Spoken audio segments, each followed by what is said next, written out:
Good evening. I'd like to call the City Council meeting of November 4th, 2025 to order. And as a point of personal privilege, I would like to move item 5 up to right now, so we can start with the Pledge of Allegiance.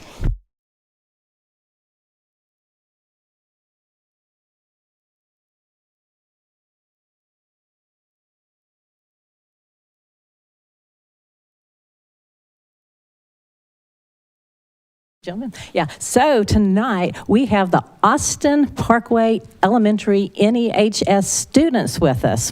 The 5th grade teacher and team leader is Sarah Erkshabek, and we also have Adia Sabana, Erin Cervinka, Elizabeth Basanta, Evelyn McWan, Janelle Robert Ayia, Caitlin Henneke, Kiera Thur, Lillian Yang, Maria Sai, Micah Abraham, Olivia Duong, Piper Dees, Simon Thekakara, Sydney Tron, Vivian Gimmery, and Zara Donaldson. So we are so excited to have you all with us tonight.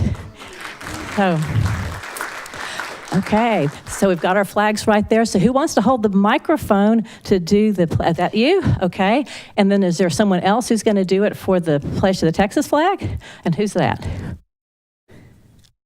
Who? And the words will be up there. We got, do you have, okay, great. Okay, so let's turn around and face the flag. And you can start us off. I pledge allegiance to the flag of the United States of America and to the republic for which it stands, one nation under God, indivisible, liberty and justice for all. Honor the Okay, there we go. Honor the Texas flag. I pledge allegiance to the Texas, one state under God, one indivisible. Let's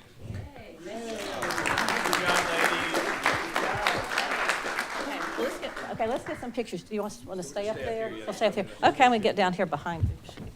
Okay, let's.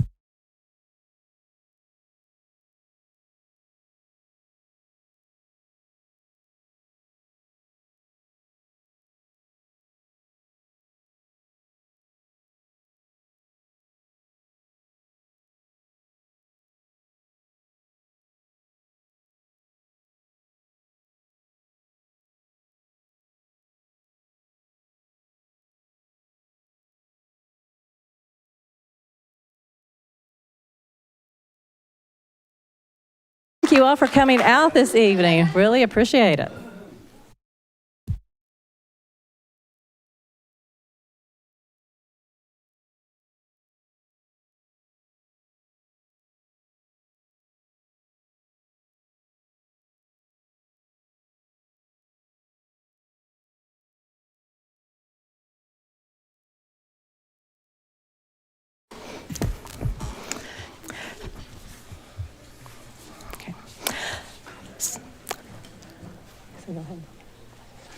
Okay, our next item is closed executive session. So item 3A, closed executive session as authorized by Chapter 551, Texas Government Code in accordance with Section 551.072, deliberation regarding real property. For the purpose of deliberation regarding the purchase, exchange, lease, or value of real property with Brian Norton, real property manager. And item 3B, closed executive session as authorized by Chapter 551, Texas Government Code in accordance with Section 551.074, public officers for the purpose of deliberations regarding appointments to and duties of the Planning and Zoning Commission. So with Stuart Jacobson, District 3, and Suzanne Watley, District 1. So we'll now convene into closed executive session.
Okay, we will now reconvene the November 4th, 2025 meeting. Please stand and join me in the prayer.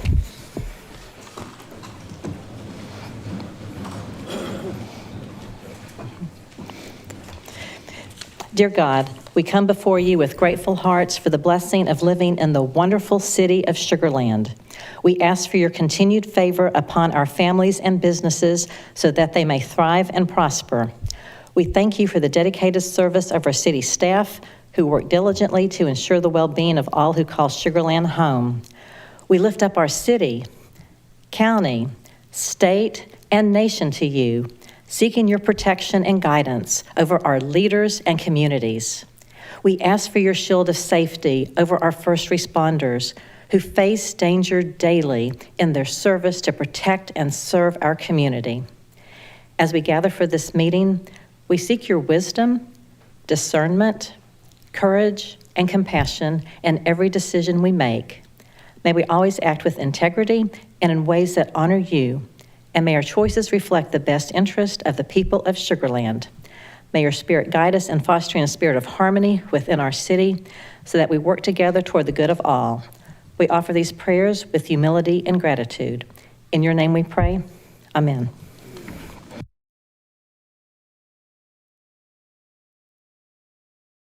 Okay, so we have already done the pledges of allegiance, and so now we'll move on to item 6, recognition.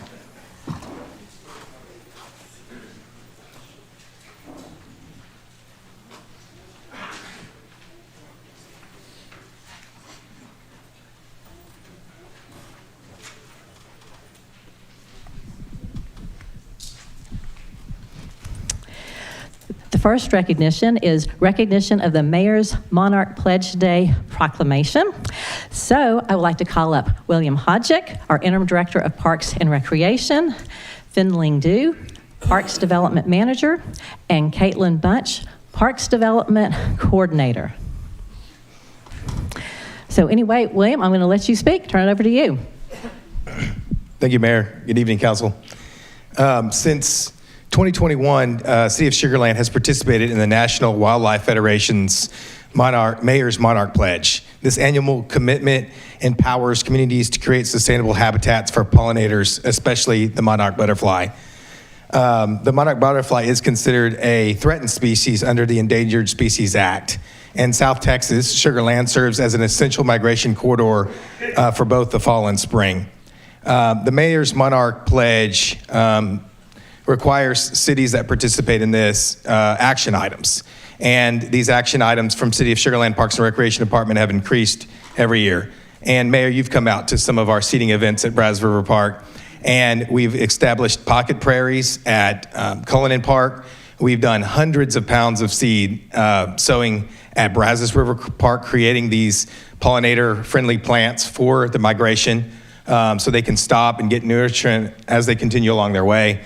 We have a butterfly garden that we started in 2009 at Sugar Land Memorial Park. Most of these efforts are done with community volunteers. Keep Sugar Land beautiful volunteers, city volunteers, Serve Sugar Land volunteers. So big shout out to community communications department and their community engagement for assisting getting us all these volunteers, because without them we couldn't do all this. So Mayor, big shout out to the city's Parks and Recreation Department. Folin and Caitlin are here with me. They're on the development side. They work hand in hand with these volunteers, educating them, teaching them how to sow the seeds, planting the plants of the butterfly garden, working with the Eagle Scouts and the Girl Scouts to get all this done. So lastly, the Parks and Recreation Department want to thank you, Mayor, and City Council for all of y'all's help and support as we support the migration efforts of the monarch butterfly. Thank you, Mayor. Thank you so much. The Parks and Recreation Department does an incredible, phenomenal job, and our pollinators are so important for our ecosystem, and our monarchs are particularly precious, and I said thank you all so much for all you're doing to protect and our monarchs. So now I'd like to present this proclamation. Whereas the monarch butterfly is an iconic North American species whose remarkable migration and metamorphosis inspire millions and symbolize the beauty and resilience of nature. And whereas both Western and Eastern monarch populations have declined drastically by more than 90%, highlighting the urgent need for conservation efforts. And whereas the City of Sugar Land recognizes that healthy ecosystems are vital to human well-being, supporting clean air and water, food production, and meaningful connections between people and wildlife. And whereas since 2021, the Mayor of Sugar Land has annually signed the National Wildlife Federation's Mayor's Monarch Pledge, reaffirming the city's commitment to protecting monarchs and pollinators through community action and environmental stewardship. And whereas the city encourages all residents to help restore monarch habitats by planting native milkweed and nectar plants where they live, work, learn, and worship. And whereas Sugar Land is advancing monarch conservation by collaborating across departments, engaging local gardening and conservation groups, creating educational art projects and signage, maintaining pollinator-friendly gardens, and supporting citizen science initiatives. Thank you again. We really appreciate you. Council, would you like to come down for a picture? Down there, Carol, there, or you want to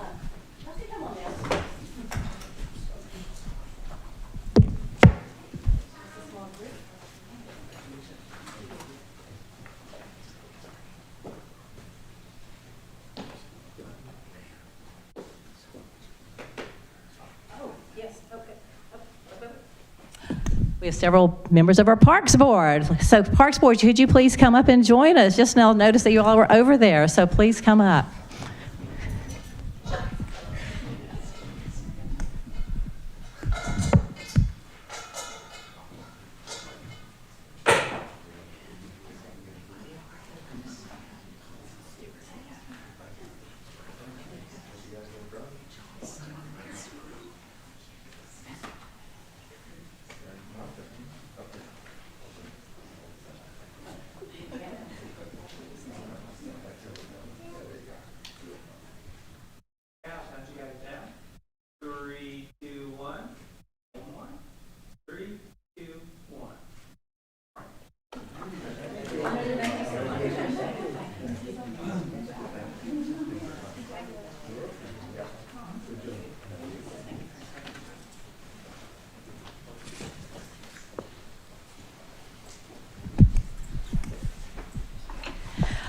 Our next recognition is recognition of Municipal Court Week. So I would like to call up Kendra Beverly, our Municipal Court Administrator, and Judge Montes, our Municipal Court Judge. This week, we proudly celebrate Municipal Court Week and recognize the dedicated men and women who serve in our municipal court. While much of their work happens behind the scenes, their impact in our community is visible every day. Municipal court staff play a crucial role in public safety and access to justice. They help ensure fairness in our legal system, support accountability, and guide residents through the court process with professionalism, compassion, and respect. To our municipal court team, thank you for your dedication, your patience, and your commitment to serving our community. Your work strengthens trust in local government and helps keep our city safe, fair, and welcoming for all. Please join me in recognizing and celebrating our municipal court staff during Municipal Court Week.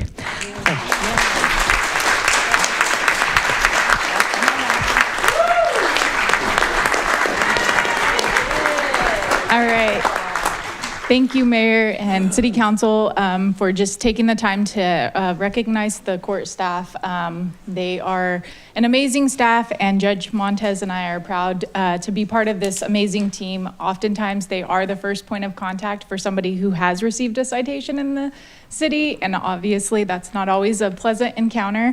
And so I'm just incredibly proud of the work that all the staff does, and the City Council, City Manager for allowing us the opportunity to just recognize the hard work that goes into the administration of justice. So thank you.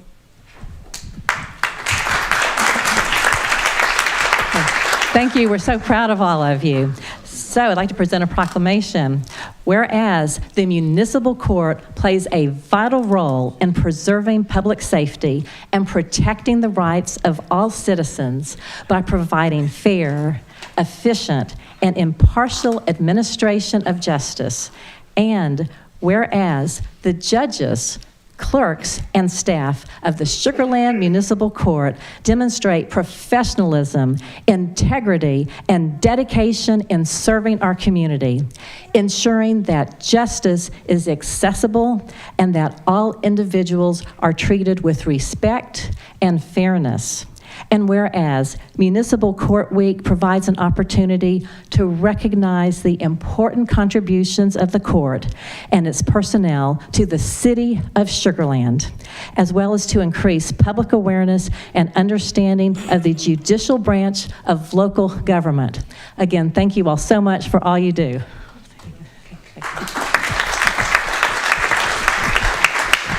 Council, you'd like to come down? You just want to stay up?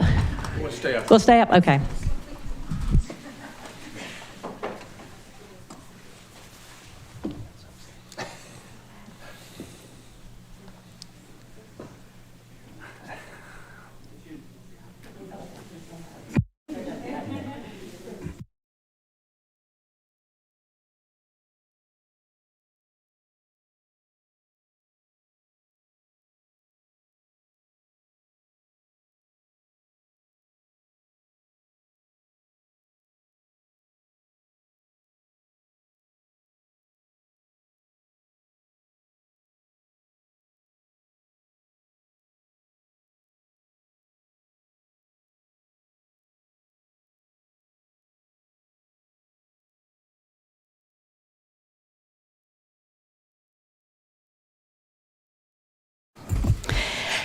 At this time, we have public comment, item number 7. So we'll open public comment for all non-public hearing-related items. Citizens who wish to address the City Council regarding action items on the agenda for consideration will have 3 minutes to speak. Ashley, do we have anyone signed up to speak? We have no one signed up today.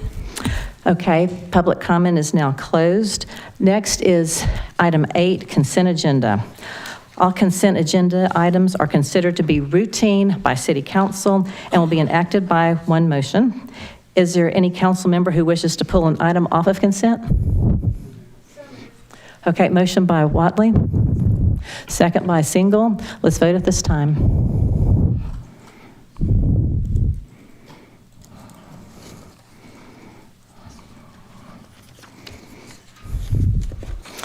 And the motion passes 7-0.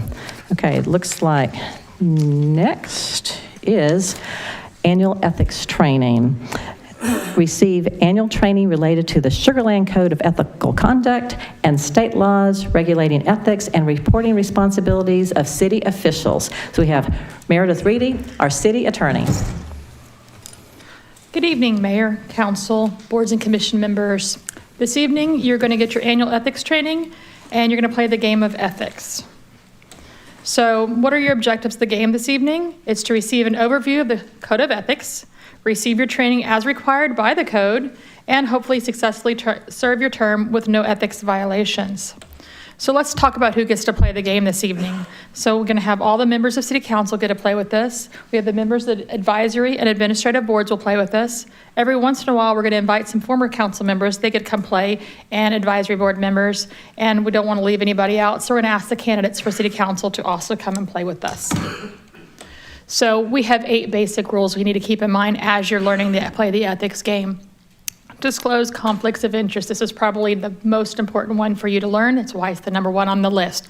So not only do you have state law requirements, but in your ethics code, there's also some that talk about more of the appearance of impropriety, things that you do that make it look like you're getting special privileges that other members of the public don't get. It's kind of the smell test, you know.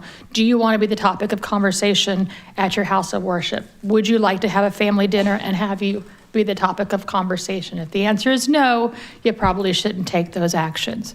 State law also talks about conflicts of interest, so let's start with that one.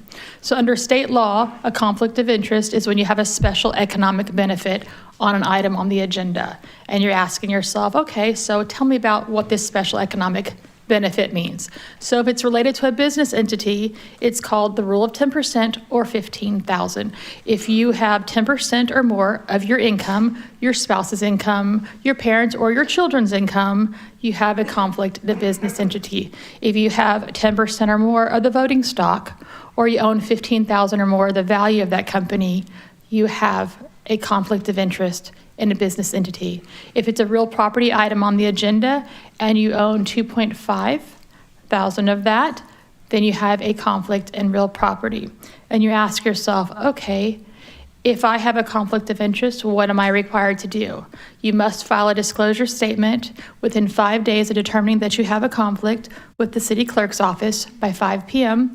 I'm going to ask that you abstain, and we're going to ask that you leave the meeting room. I know that you're all honest, ethical people, but just to avoid the appearance of impropriety, we're going to ask that you step out of the room so that there is no doubt whatsoever that you are not participating or texting or doing anything like that related to the item. So you also get to brag if you're related to a vendor under conflicts. So that is when you get taxable income of $2,500 or more in the past year as dated from the date of that agenda. So it's not necessarily a calendar year, it's rolling 12 months from the date of the agenda. And this is you, your parents, your spouse, or your children. And that would be the second bullet point. If you need to know what the third degree of consanguinity or second degree of affinity, let me know. I have a beautiful chart that sits on my desk, but I don't have it memorized. But I'd be happy to send anybody who would like a copy of that, and you can keep it for your own reference. So gifts, we're coming up in the holiday season. Thanksgiving's right around the corner. You might get a little gift basket. Somebody may try to toss you a free turkey. You get to brag about that under state law. I call it bragging. The Attorney General, the District Attorney's Office call it bribes. I guess half glass, half full, half empty kind of thing. So what do you get to brag about? You get to brag about lodging. You get to brag about transportation, entertainment, and food. So it's $100 from each individual vendor in a rolling 12 months. But you'll notice we have a little asterisk next to food. That's because if you have the privilege of sitting close enough to that vendor where you can actually have a conversation, you get to have up to $500 worth of food. So you can get that appetizer, you can get that dessert, or a little to-go box if you like. But if you have the privilege of spending that much quality time with the vendor, you get a little bit of extra as a reward. So we have a couple more rules I'd like to go over. Doing business with the city. This only pertains to council members. You cannot enter into what is called a significant contract with the city. And per your ethics board, a significant contract is one that is $1,000. This is not capped annually. This is capped for your entire term. So if you are serving one term, divide it by 3 years, subtract the dollar, there you go. If you are serving 9 years, you've got to divide it down, and you've got really little bit of business that you can do with this city. My recommendation is make it real easy, don't do it at all. Representations and appearances. So representations for 2 years from the time you leave your office, you cannot go in front of the board you were serving on, and just for extra fun, city council is considered to have served on every single board. So you cannot, for 2 years after your term of office has expired, go in front of any other board in the city and get paid to represent somebody. You must remain neutral. Appearances, this is one of my favorite things where you have to wear a hat. So Planning and Zoning Commission and City Council, you really never get to take your hat off. Depending on what's going on, sometimes the Animal Advisory Board also can't take their hat off. Other boards are a little bit more lucky. So if you're posting on Facebook, posting on Nextdoor, if people still write letters to the editor, the code requires you to say if you're writing it in your capacity with your hat on in your city, Sugar Land, I'm a council member, I'm a planning and zoning commissioner, I sit on this board and commission, this is my opinion, or you take your hat off and say, as a resident of the city of Sugar Land, this is my opinion. So we ask that you do make that clear. But once again, City Council, your hat doesn't come off. People don't really think now that you're sitting up there that you have an individual capacity anymore. For the next 3 years, you belong to them. Misuse and disclosure of official information. So sometimes you have the privilege of going into executive session based on an item on the agenda. This could happen to planning and zoning. Anybody could get legal advice from me. My condolences to you if you have to do that. But you could also, if you're serving in like a 4A, 4B capacity, get information related to a corporation or a company. And you're not allowed to use that information to your own personal gain. So if you find out we're about to purchase some property, you can't go and buy the next property next door because you have insider information. So we're going to ask that you keep that to yourself. If you go back, then you share information that's confidential by law. There's also some criminal penalties. You might have a little bit of fun with the district attorney's office as well. Number 4, participation in procurement. State law is very clear on how we can purchase goods. So it can be through various competitive bidding requirements. You have an incredible staff who is very well trained and follows it to the T. We ask that you allow them to do their job. The Code of Ordinances, this ethics ordinance also encourages you to do that because it'd be a violation if you didn't. Let them do their work. Do not get involved in the negotiation of a contract outside of here. Do not talk to that vendor. Do not share information with them. Do not give them tips and tricks. If we find out that you've had that communication, we will disqualify that vendor, and you potentially are subject to a violation of the Code of Ordinances. We want to ensure that every vendor has an opportunity to purchase, or excuse me, to do business with the city in accordance with state law. And we're asking for your help. Campaign contributions, this one seems like a no-brainer, but anytime you take a campaign contribution, and this is where we also invite future candidates to council to play. If somebody is suing the city and seeking $25,000 or more, exclusive of court costs and exclusive attorney's fees, because we know we can ramp those up there, it's kind of part of the fun. If you cannot accept campaign contributions of any dollar amount from that person. We don't want there to be any suspicion that your vote is being bought and that you will settle it in their favor because they made that campaign contribution. So I kind of went fast. So if you want to read the full text, you can't sleep tonight, or you're just very, very curious, it's Chapter 2 of the Code of Ordinances. It's 18 pages, 9 pages, you do double-sided.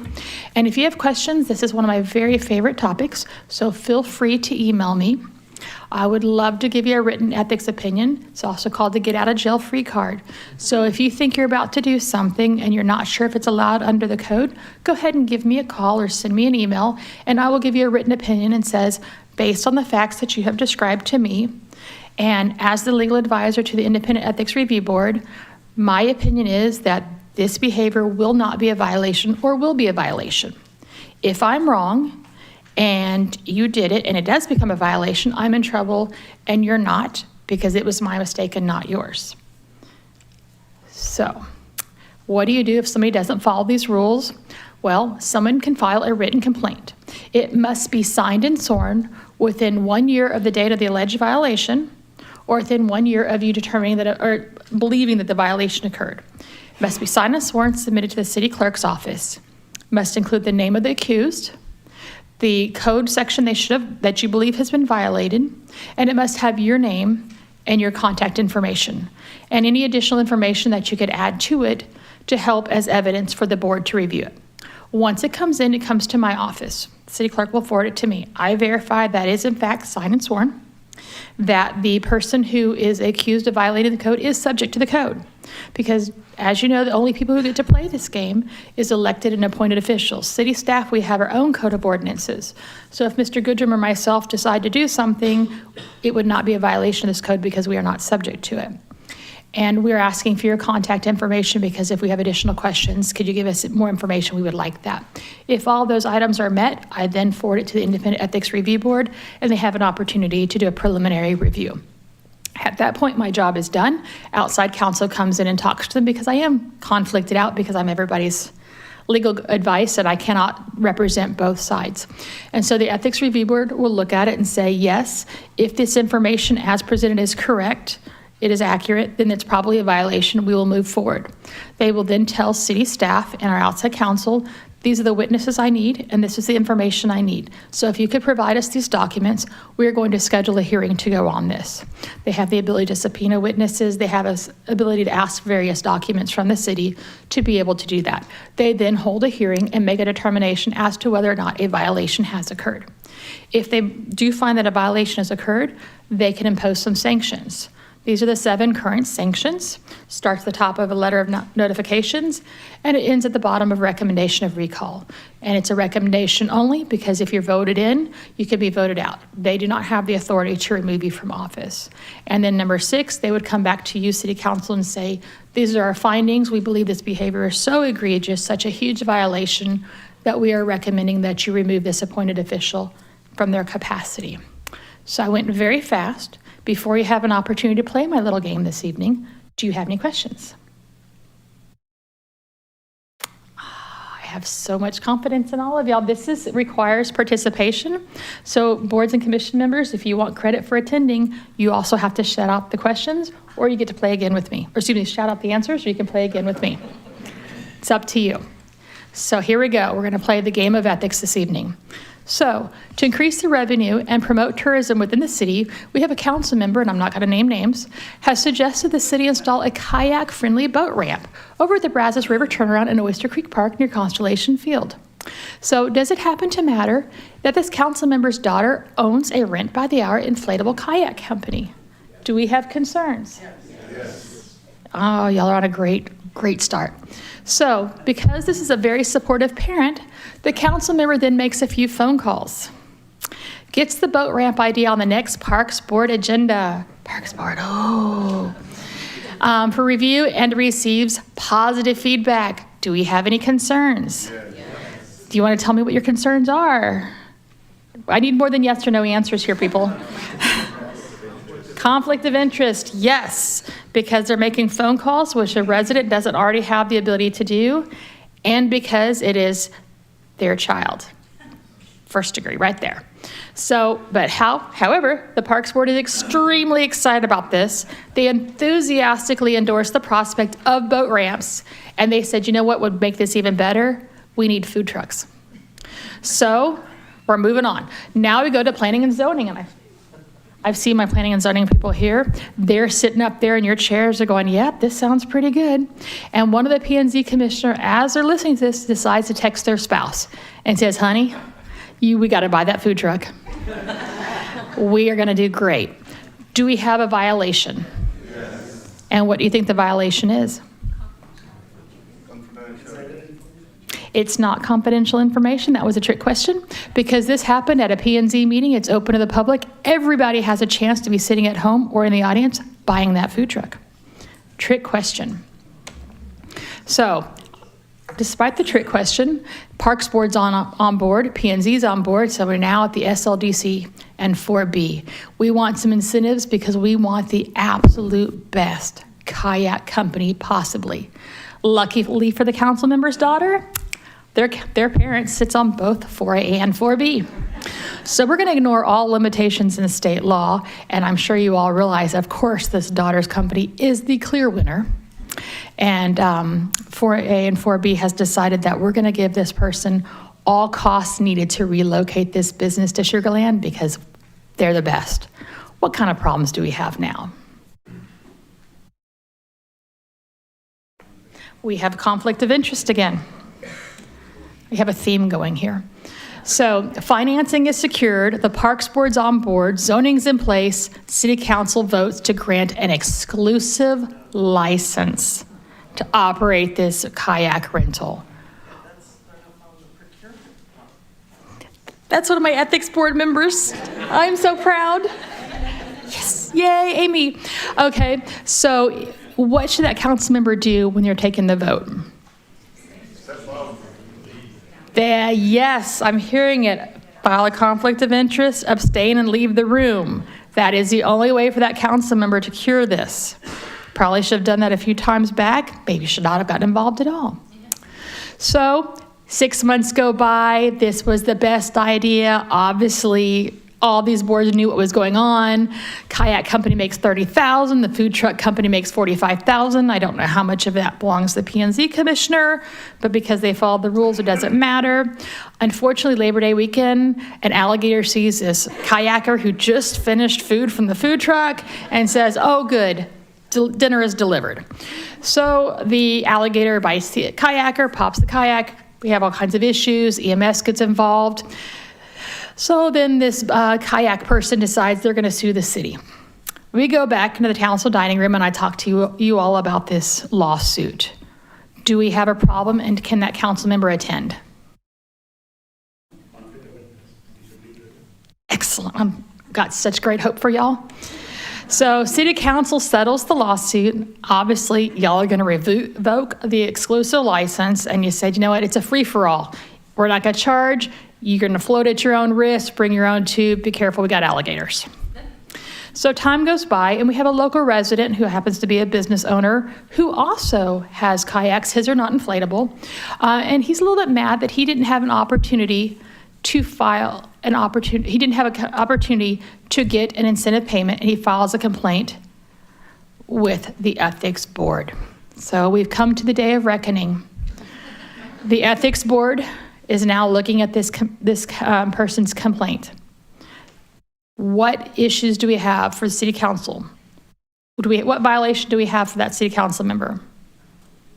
We have conflict of interest. Yes, it's a very big theme here. So do we have a violation for the Parks Board? There were no violation by the Parks Board members. We've already talked about planning and zoning. That was a trick question. The information on the food truck happened in public. So as we go through this, the only person who, and I've conferred with my ethics board and I have their concurrence, so I know my answer is correct for this one. If someone had asked me for a get out of jail free card, that they would have found a conflict of interest for that council member.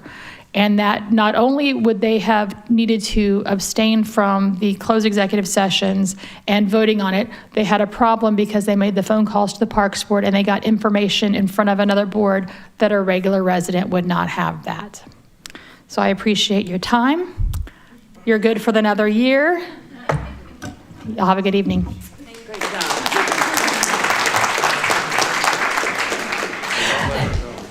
Thank you, Meredith. I appreciate that. We'll now move to item number 10, the oath of office, which I will administer. Will those being sworn in please come forward?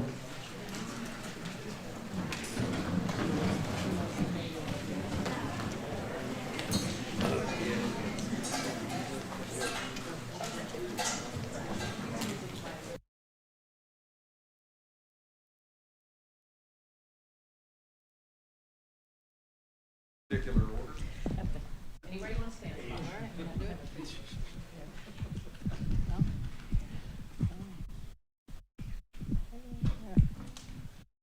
That counted for ethics training. Yes. Okay, squeeze in like you like each other here. Okay. Here we go. Okay, so please raise your right hand and repeat after me.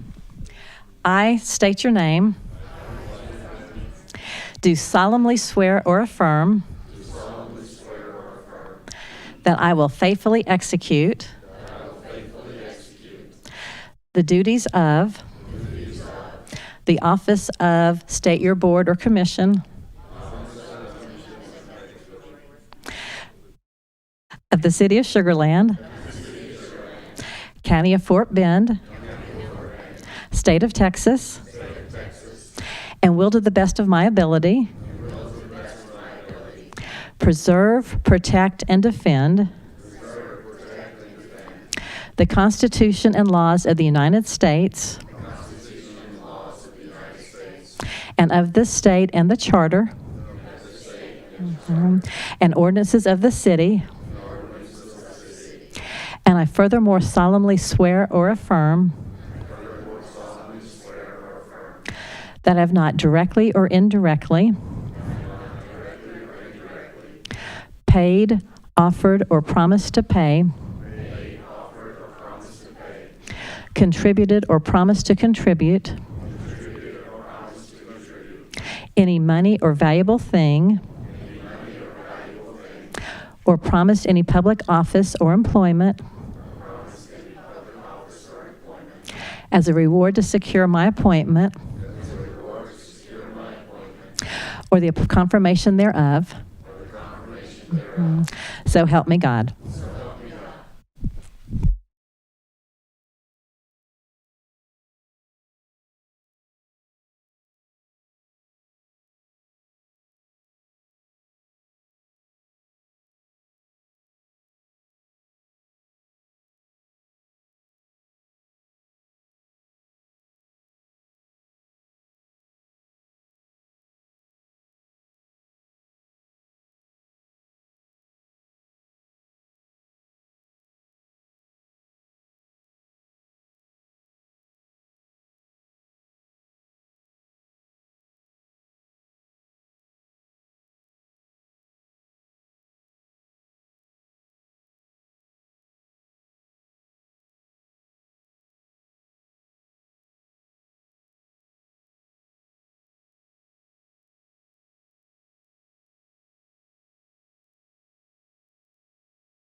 I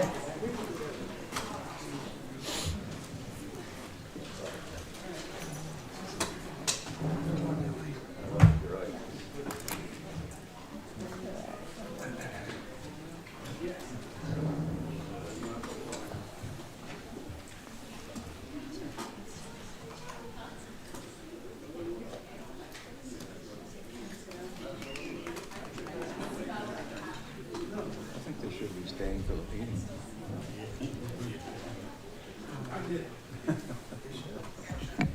What kind of commitment is this?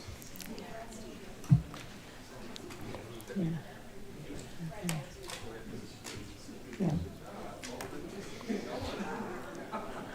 It's a rowdy bunch.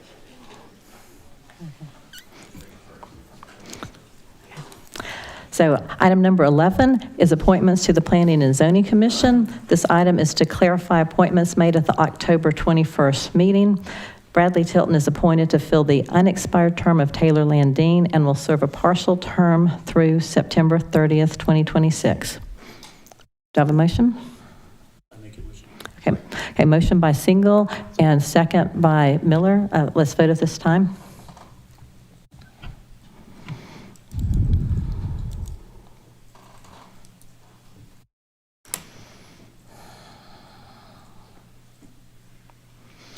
The motion passes 7-0. Item number 12A, public hearing. Receive and hear all persons desire to be heard on the proposed amendment to Section 292, zoning regulations of Chapter 2 of the Sugar Land Development Code. First consideration of an action on City of Sugar Land Ordinance Number 2392, an ordinance of the City Council of the City of Sugar Land, Texas, amending Chapter 2 of the Land Development Code by amending Section 292 to simplify the maximum height requirement for the Neighborhood Business B1 zoning district. And we have Lisa Koschitz-Meyer to introduce our staff. Yes, thank you, Mayor. As our tradition is, I would like for you all to be introduced to Emily Urshus. She is our Planner 1 within the Planning Development Services Department. She's been with us since August of 2023, and while she's had the opportunity to present to Zoning Board of Adjustment and Planning and Zoning Commission, this is her first opportunity to present to you as City Council. She grew up in Florida, and she received her undergraduate degree from the University of Central Florida, and she is currently also enrolled at Texas Southern pursuing her graduate degree in planning. So we are very happy to have her, and with that, I will turn it over to Emily. Welcome, Emily. Thank you, Lisa. I am very tall and need to adjust the mic accordingly. Thank you, Lisa, for the introduction, and thank you, Mayor and Council, for having me. I am blessed to be able to present this to y'all today. So with that being said, we'll go ahead and get into it. Okay, perfect. So in response to City Council direction, the Planning and Development Services team has been working to update the city's development code to encourage and support redevelopment within the city. Staff is currently in the initial phases of Phase 4 of the project, which will take a closer look at the city's zoning, subdivision, sign codes, and parking regulations. This project also works to support the city's strategic all-in initiatives by creating a more business and development-friendly regulatory environment while streamlining the development process. And then one development in particular really shined the light on the need for change within our development code. This project being the Offices of Greatwood, which is a multi-phase and multi-story office park development located off of Greatwood Parkway and US Highway 59. This multi-phase development project broke ground under the jurisdiction of Fort Bend County, a jurisdiction without zoning, and that was then subsequently annexed into the city of Sugar Land at the tail end of 2017. Once annexed into the city in 2017, this property then became subject to the zoning regulations found in Chapter 2 of the city's development code. This presented itself to be a challenge for the development as this project was in compliance with the county's development regulations, as the county only reviews proposed projects against the fire code for compliance, but was not in compliance with the city's development regulations as the project did not conform with the 2.5-story height requirement of the B1 zoning district. The Offices of Greatwood highlighted the importance of aligning the zoning code with the fire and building codes, as this would help to clarify the city's development regulations while streamlining the development process.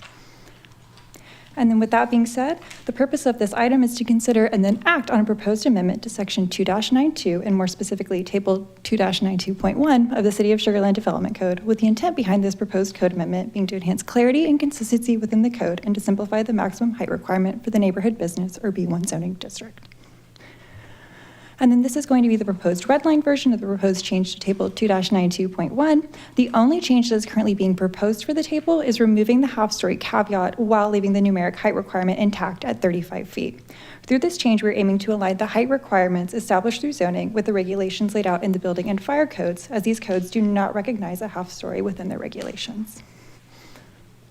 And then this is going to be the anticipated timeline for the proposed development code update. Previously, this proposed update was workshopped with the Planning and Zoning Commission on the September 9th meeting, and then later received a recommendation of approval from the commission on their October 14th meeting.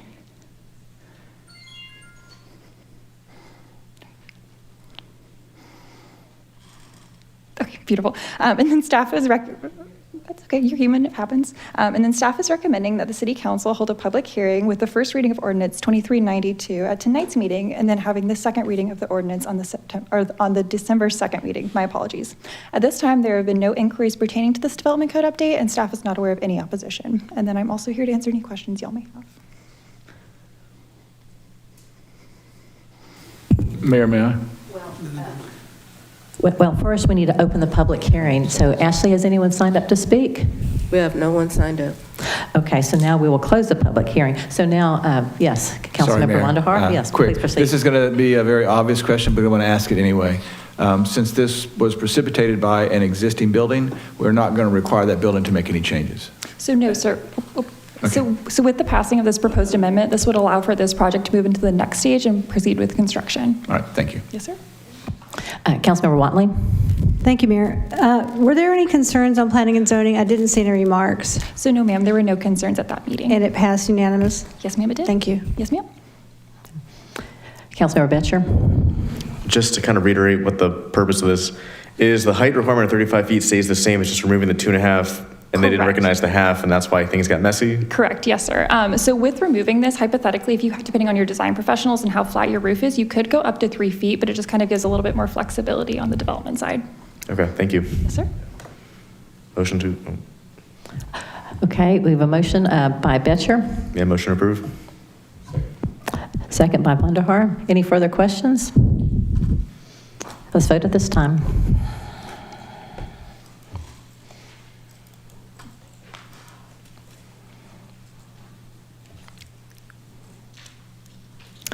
And the motion passes 7-0. Item 13 is contracts and agreements. We have 2 items under consideration. Item A, public art contract, MIG Inc., consideration of and action on authorization of a consultant services contract with the Mora Icofano Goldsman Inc., MIG, to develop a new public art plan to guide the selection, placement, and management of public art in the city of Sugar Land. We have Shay Davis, Civic Arts Manager. Hi. Again, as she said, I am Shay Davis. I am the City of Sugar Land of Civic Arts Manager, and I'm here today to kind of talk to you about our impending public art plan that we're bringing before you today. So just a quick overview of what a public art plan is. A strategic roadmap that guides how the city funds, promotes, and maintains public art. It's going to outline our standard policies for integrating art into public spaces, and it serves as a vision document that aligns art initiatives with the city's broader planning, infrastructure, and the community development goals. The funding source for this will be 4B, and that's a sales tax revenue, not property tax. So how do we choose our consultants? The RFP and scoring metrics were developed in collaboration with Purchasing and Data Innovation, and we use Purchasing Policy PU 105, resulting in 8 complete submissions. A 7-member stakeholder panel from multiple departments reviewed and scored the top 2 firms. Afterwards, interviews were conducted, evaluations were completed, and MIG was overwhelmingly selected based on proposal quality, methodology, pricing, interviews, and international reputation. So the deliverables. They'll work in community engagement by hosting workshops and creating dashboards for tracking and transparency. Funding evaluation. They'll build funding sources and partnership strategies through evaluation and development of sponsorship and grants agreements. Sustainability, accessing our public art assets that we currently have and are hoping to develop, and coordinate maintenance funding and plans. And promotion, partnering with communications and tourism to position Sugar Land as a regional arts destination. The board feedback. We previously presented this contract to Parks Board, and they recommend it for approval. They expressed strong support for updating the public art plan, seeing as our last one was commissioned in 2012 and enacted in 2016. They commended the Civic Arts Division for our previous accomplishments, and then they agreed that a new plan will strengthen coordination and sustainability and alignment across departments and projects. We also presented it to the SL4B board. The contract was presented during the funding resolution for our 25 items, and they emphasized the importance of integrating maintenance planning, tourism connections, and funding standardization. I'll pause for any clarifying questions. Councilmember Watley? Absolutely. Thank you. Thank you. I was reading through some of the context on your proposal. Do we have anybody from 4B who can give us some of the discussion topics in summary? I can. So, my feedback was, as I gave during the 4B as well, as I see that the scope of work involves the community engagement, funding evaluation, and promoting it to the community. I felt that this work should be best done by the employees which we have, like very capable employee, yourself, another member of the team. So even in the SL4B, I had said that out of the funding of 250K, if we spend 120K on making an art plan, we will have very little money left for actual funding for the art. I would rather have this work done by our in-house capable team and then use 250K for actual funding of the art. So what was approved in SL4B is the total funding, but not necessarily this project. Thank you. Follow-up, Mayor? I appreciate that, Sanjay, but is that the overall summary from 4B, or is that your opinion? Was there anybody else on 4B? Yeah. We discussed the funding, and of course, this was presented at a very high level, and I think the questions at the time were, in alignment with that. But really, what are we pushing this for? Is it a gap of capability? Is it a lack of time? Or what exactly are we missing that we're going out and looking for a third-party contractor to accomplish? Yes, so I can definitely answer that. So in response to that, we did say that we do have a fund balance that's left over for the division that hadn't been spent during COVID. There was no one seated in my position for upwards of 4 years, so we do have a significant fund balance, so it wouldn't come out of our ability to provide public art. There are 2 people in my division. So for this particular breadth of work, an international consultant group would take over a majority of the hosting of workshops, working with park boards, working with council, and working with the community to actually provide that feedback so that we could work through them on the process. Currently, as it stands, with just me and a coordinator, that's not something we can substantiate. Yeah, follow up? Thank you. I'm going to stop asking questions in a minute, but I don't think we hit the nail on the head yet. So one of the questions we always asked in 4B was, what's the funding source, or what's the balance in 4B for this? And I think you just answered one of those questions. We had fund balance left over. So with this fund balance, do we have, and art's very important to our city, first of all. So is this going to help with any other projects we have coming up, or is it going to take all the money out of the balance and put us on hold for projects? I just want to make sure we don't use this for all of our expenditures. Absolutely. So this will actually help to propel us forward. Right now, as you already know, we proposed to council funding for performing arts, for digital art, and all of that unfortunately was declined. We don't have any other funding sources outside of 4B. This will help us to actually evaluate what we are producing, evaluate opportunities for funding outside of the city, for grants and for sponsorships, all of which require time that the two-person division doesn't have. So this not only will allow us to develop further programming, but it'll also allow us evaluation and finding additional funding sources for the division to grow and to substantiate its further art projects. Right now, with our current funding balance, we're okay for about another 2 years, but after that, we get into a situation of not being able to even maintain the projects that we currently have. As we continue to grow our art projects in the city and we gain more capital assets from the arts division, our funding balance inside of our maintenance also needs to grow, and that needs to be evaluated with information provided to council on how that will be able to be maintained as well. So it's an overall evaluation of the program, but also of our current funding balances and any growth that we may undergo in the next couple of years. Councilmember Jacobson? Thank you, Mayor. Much of the discussion in the 4B had to do with the idea that public art is a very, very important part of Sugar Land's identity, and it is enjoyed by many people, and it is also ranked very highly in surveys among our residents of the things that they appreciate the most. One of the things that, one of the ideas that has come along is the concept that whereas we have parks and we have other activities that are available, we have the center, what do we call the thing? Smart Financial? No. We have, where you go, that one.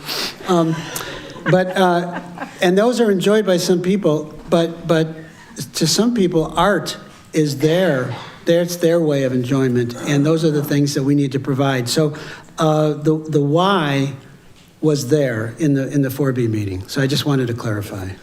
Okay, Councilmember Betcher. And the one thing to add is, I think what the vision for the art that you guys were discussing was how we manage and maintain the art in the city. Is there wasn't a current plan. I think right now it's under Public Works, and how we're going to maintain the current existing artwork or take it down over the years, kind of the life cycle of it, right? Needs to be evaluated, and whether that's done by Public Works or the art department, I guess leading up to that is, are we having the third-party contractor give us that plan, or is that even part of this conversation at all? Absolutely, that's 100% a part of the plan. Right now, we do self-evaluations every 2 years, and we just recently had a conservator come out to take a look at all of our pieces that we have. We have about 44 pieces in the city when I first got here. Now we have 60 pieces in the city. As that continues to grow, our fund balance for maintenance has not grown. Right now, we do have a piece in Brazos River Park that requires about $35,000 to be fixed, and that is our entire fund balance for maintenance. So how do we go about fixing those large projects and making sure that we continue to roll out projects that then have funding in order for that maintenance? And that's one of the things that this consultant agency will be doing. It's helping us to evaluate how do we go about going and getting our conservation for the pieces that we have. How do we decommission pieces, which, by the way, we do not have a process for. There are some pieces that there is no ROI. They need to come down. We do not have a decommissioning process. Again, the last time a RFP for this was put out was 2012. So when you look at it as a whole, as a division, we have not had a standardization process put in place in this division since 2016. So everything that's kind of coming out of the division right now is the employees. It's me and my coordinator who are developing, looking at what other cities are doing. But this will bring all of that to one big plan that other departments can access and see how we're operating along with the city. Okay, we'll go to Councilmember Jacobson and then Single after that. So, Councilmember. Thank you, Mayor. One of the things that makes Sugar Land so successful is that we have a plan for everything. And this is one of the areas that is very important. I've already mentioned how important it is to a lot of our citizens, but we don't have a plan. And if you don't have a plan, you do have a plan. You just fail. So although I know that we're going to get another comment, I'm going to go ahead and make the motion to approve. Okay, Councilmember Single? So I agree with Councilman Jacobson that, art is very important for resident, and all the good work your team has done is really appreciated. My point was more that I wanted to leave more money for actually putting the artwork into the city, whatever money we have, and try to do this in-house. That was my only point, because I believe we have a very capable team. I am definitely for more and more artwork in the city of Sugar Land. Thank you. Councilmember Vonderhaar? Is it fair to say that one of the primary goals of this project or this item is to help us create that strategic plan and help us decide where we need to focus our efforts and on that? And this is something that, to Mr. Jacobson's point there, this is what makes Sugar Land special. Art is very important to a lot of people. It's something that draws people in. And without a plan, we don't succeed. And the only other way to accomplish this is to hire more full-time staff, Yes. which we don't have a budget for. So this is a way for us to accomplish something that needs to be done, hasn't been done in 10 plus years, and allows us to do this using 4B dollars, and it's a one-time expenditure. We don't incur the ongoing cost of a full-time employee. Yes, sir. And then the staff would be enacting that plan. Thank you. Yes, sir. Councilmember Watley? There's a note here. It says, by having a formalized plan, the Civic Arts Division will be better prepared to leverage partnerships, secure funding, and respond to development opportunities in a consistent, strategic way. I think that kind of says it all. I'm going to second your motion. Okay, are there any other comments or questions? Okay, Councilmember Bescher? And we also talked about this during 4B, but the intent of this is to be a one-time fee, and then you guys are going to pick up the work and move on with it in the future years, correct? Yes, sir. Okay. I hate to ask the obvious question. How do we end up without a plan? There was no civic arts manager, unfortunately, in this position for several years prior to me. Okay. Thank you. Any other questions or comments? Oh, one last question. Okay, follow-up, Betcher? And then, it looks like we have the support here, but grants and partnerships, can you talk about that and what the real intention is? Absolutely. So as you know, last year we were successful in acquiring our Texas Music Office certification. We don't have any money to put on any music performances or to pay our musicians currently. We do have a significant roster of local musicians that we were previously able to hire for a variety of events. But right now we would love to seek sponsorship from outside organizations or even nonprofits to come in and assist us. And we don't have a foundation for that. We don't have a process for soliciting sponsorships. We don't have a process for evaluating what that looks like as far as ROI. We do have the data from other cities as far as what that looks like, but for us personally, we don't have that. So part of this is going to be evaluation, along with suggestions for sponsorship, the generation of a sponsorship package, and ways that we can actually move forward to use that funding. So it really allows us to have all of the kind of steps at our feet so that the staff can go ahead and take those steps and push forward to looking for funding to bring live music back to the city of Sugar Land with funding that could support that in the long term. All right, thank you. Final feedback. Yeah, follow-up. It looks like a lot of what we're lacking is processes, Yes. right? And hopefully with this, the outcome will be we have the processes in place for future years, and that way we have, recurring positive outcomes. Absolutely. So with that. Okay, any other questions or comments from council? Okay, we have a motion by Councilmember Jacobson. We have a second by Councilmember Watley. Let's vote at this time.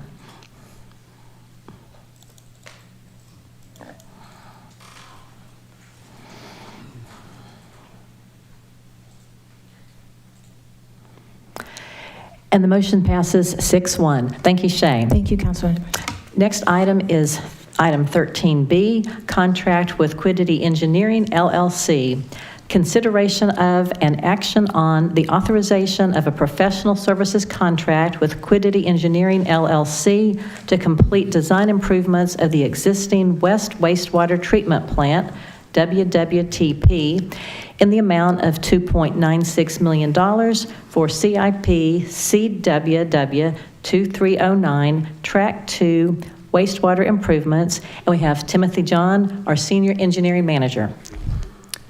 Good evening, Mayor and council members.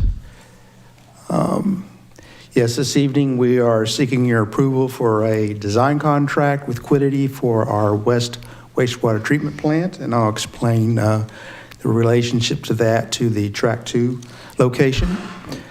Here is an image that shows the location of the West Wastewater Treatment Plant that I have shown here in red. It is the West Plant. It's on the southwest side of New Territory. The West Wastewater Treatment Plant serves New Territory and River Park. And in between the two is the Brazos River. And this is Highway 59, and this is Highway 90A. So this shows the current service area of the West Plant. This is a close-up aerial view of the West Wastewater Treatment Plant. And this is what a typical plant does look like. And around this area is also a berm that serves during high floods, et cetera. So it's protected from flood waters as well. We are considering improvements to the West Plant because of its age and its ability to treat wastewater.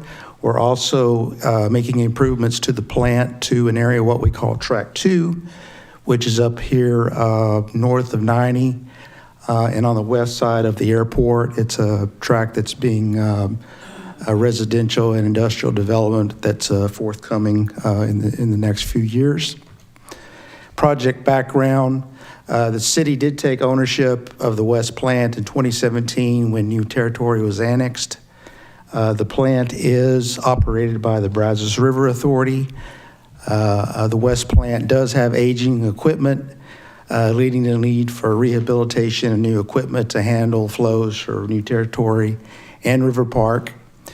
There is a governing agency called TCQ, Texas Commission on Environmental Quality. That permitted capacity of the plant is 2.5 MGD, which stands for million gallons per day. We believe the actual operating capacity of the plant is actually lower than that of 1.8 to 2 MGD because of the aging equipment, et cetera, that's been had at the plant. And since the plant has been taken over by the city, there has not been any major upgrades to the plant. We are expecting additional wastewater flows, as I mentioned, from Track 2, and there could be also potential locations expected around in the future areas as well. We did complete what's called a preliminary engineering report this past summer that was conducted to address capacity issues and to bring the plant to full permitting capacity. These are the major project scoped items that are going to be needed for the plant. These are all pretty detailed, lift station modifications, off-site force main. We've got what's called the headwork upgrades, new concrete structures, RAS-WAS, those are terms that deal with called activated waste within the system itself. There's process modifications, aeration improvements, which are called bubblers, where we add oxygen to the site. And then there's site work, clearing, concrete roadway, and electrical infrastructure. This map shows an overview of the existing plant and then what's called out previously to the slide I just had. These are the locations of where the new material will be going. The city does own the property. We do have room for the expansion, and these are the locations that will be put together. The plant is operating and continues to operate. So one of the challenges that we'll have is to make sure the plant stays operational while these improvements are made, and it will be done in phases, and we'll make sure that the plant is not interrupted. For consultant selection, we have to follow what's called Policy PU 109 for selection of professional services. This follows state law, which basically means we select a firm based on qualifications, not price. We advertise on the city's website called OpenGov and in the local newspaper. We did receive 6 statements of qualifications We actually elected to interview all 6 consultants. Our recommendation this evening is Quiddity Engineering LLC, and we do have 2 representatives here tonight in the audience to witness the approval of this contract. And we did negotiate scope and fee for the design phase. So for project funding, we have just shy of $36 million for the entire project. We have negotiated a scope and fee, a design cost of just shy of $3 million. That leaves available construction budget of a little over $33 million, and this was approved through the FY 26 through FY 30 budget process. Notice to proceed. This is the project schedule. Assuming we get approval this evening, this would be November 2025. We would issue a notice to proceed. We would have bid-ready plans, which includes the TCQ review. So it's 405 calendar days. We have above and beyond that bidding award of 90 calendar days. So if everything goes to plan, we expect a construction award of March of 2027. And for that, with that, we have a request for approval, authorize a professional engineering services contract with Quiddity Engineering LLC to complete design improvements of the existing West Wastewater Treatment Plant in the amount of $2,960,000 for CIP CWW 2309 Track 2 wastewater improvements. And with that, I can take any questions you may have. Okay. Councilmember Single? First of all, thank you for taking this project. This happens to be in my district also, so extra thanks for taking this up. My question is more of a usage. What are we doing with the treated water? Are we using it for irrigation or other purpose? A portion of the water is used for irrigation. It's actually used by Lid 7. We actually own we own the system and we're starting to operate the system, but yes, there is a certain percentage, I don't know the amount, but some of it is used for reuse to fill the lakes in new territory. Okay, just follow. A follow-up? Is there a way that we can make it 100% use of that treated water in that area around? It could happen, but it would require more infrastructure, more pumpage, more cost. It's something we would have to negotiate with the lid. I think there is actually enough capacity in the plant for the lid. If they want to take more, they can. I think it's more of an operational thing than it would be more of a capital improvements. Okay, thank you. Sure. Councilmember Jacobson? Thank you, Mayor. Tim. Is $2.5 million enough to cover the eventual build-out of Track 2, or are we going to have to add more capacity? The 2.5 MGD will be enough to cover the Track 2 plus some additional areas that we're looking at as well surrounding the area.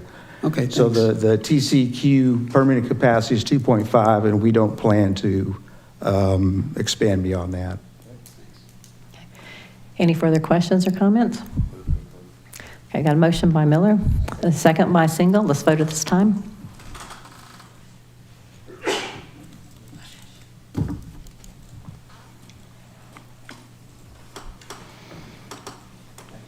The motion passes 7-0. Thank you, Tim. Okay, thank you. Item 14 is ordinances and resolutions. We have 2 items under consideration. There's one presentation for both items. First consideration of and action on City of Sugar Land Ordinance Number 2389. An ordinance of the City Council of the City of Sugar Land, Texas, adopting revised food establishment and inspection fees by amending Chapter 2, Article 5, Division 4, Section 2, 136B, Food Establishments and Inspections of the Code of Ordinances and other matters related thereto. And item B, first consideration of an action on City of Sugar Land Ordinance Number 2393, an ordinance of the City Council of the City of Sugar Land, Texas, amending provisions of Chapter 3, Article 4, food and food services of the Code of Ordinances by adopting the updated FDA Food Code, making related amendments thereto, and revising regulations relating to food establishments. So we have Nicole Guevara, Assistant Director of Neighborhood Services. Good evening, Mayor, Council. It's quite the mouthful. As the mayor stated, I will be presenting one presentation for both of the items just because they're so closely correlated. And tonight we'll be discussing legislative mandates, the adoption of the 22 FDA Food Code, and then some associated ordinance clarifications that are necessary because of the previous two. So we want to start off by talking about the 89th legislative session. It was quite a wallop for the food safety industry.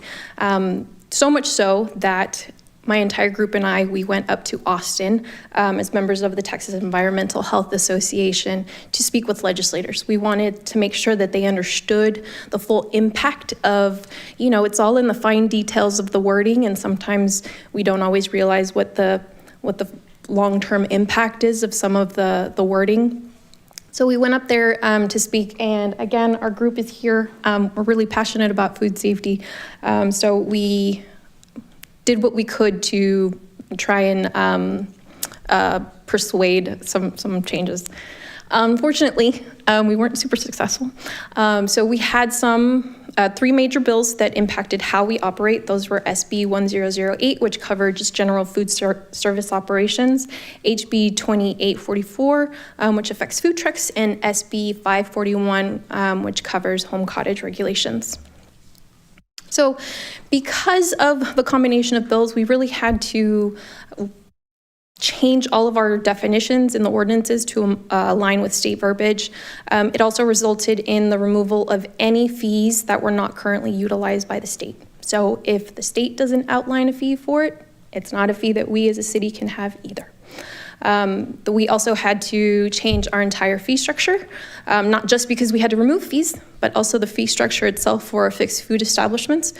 Previously, we operated as on a scale of the number of employees. So that meant that if you had a larger operation like a Papacitos or something like that, with a large number of employees, you were at the cap of our fee structure.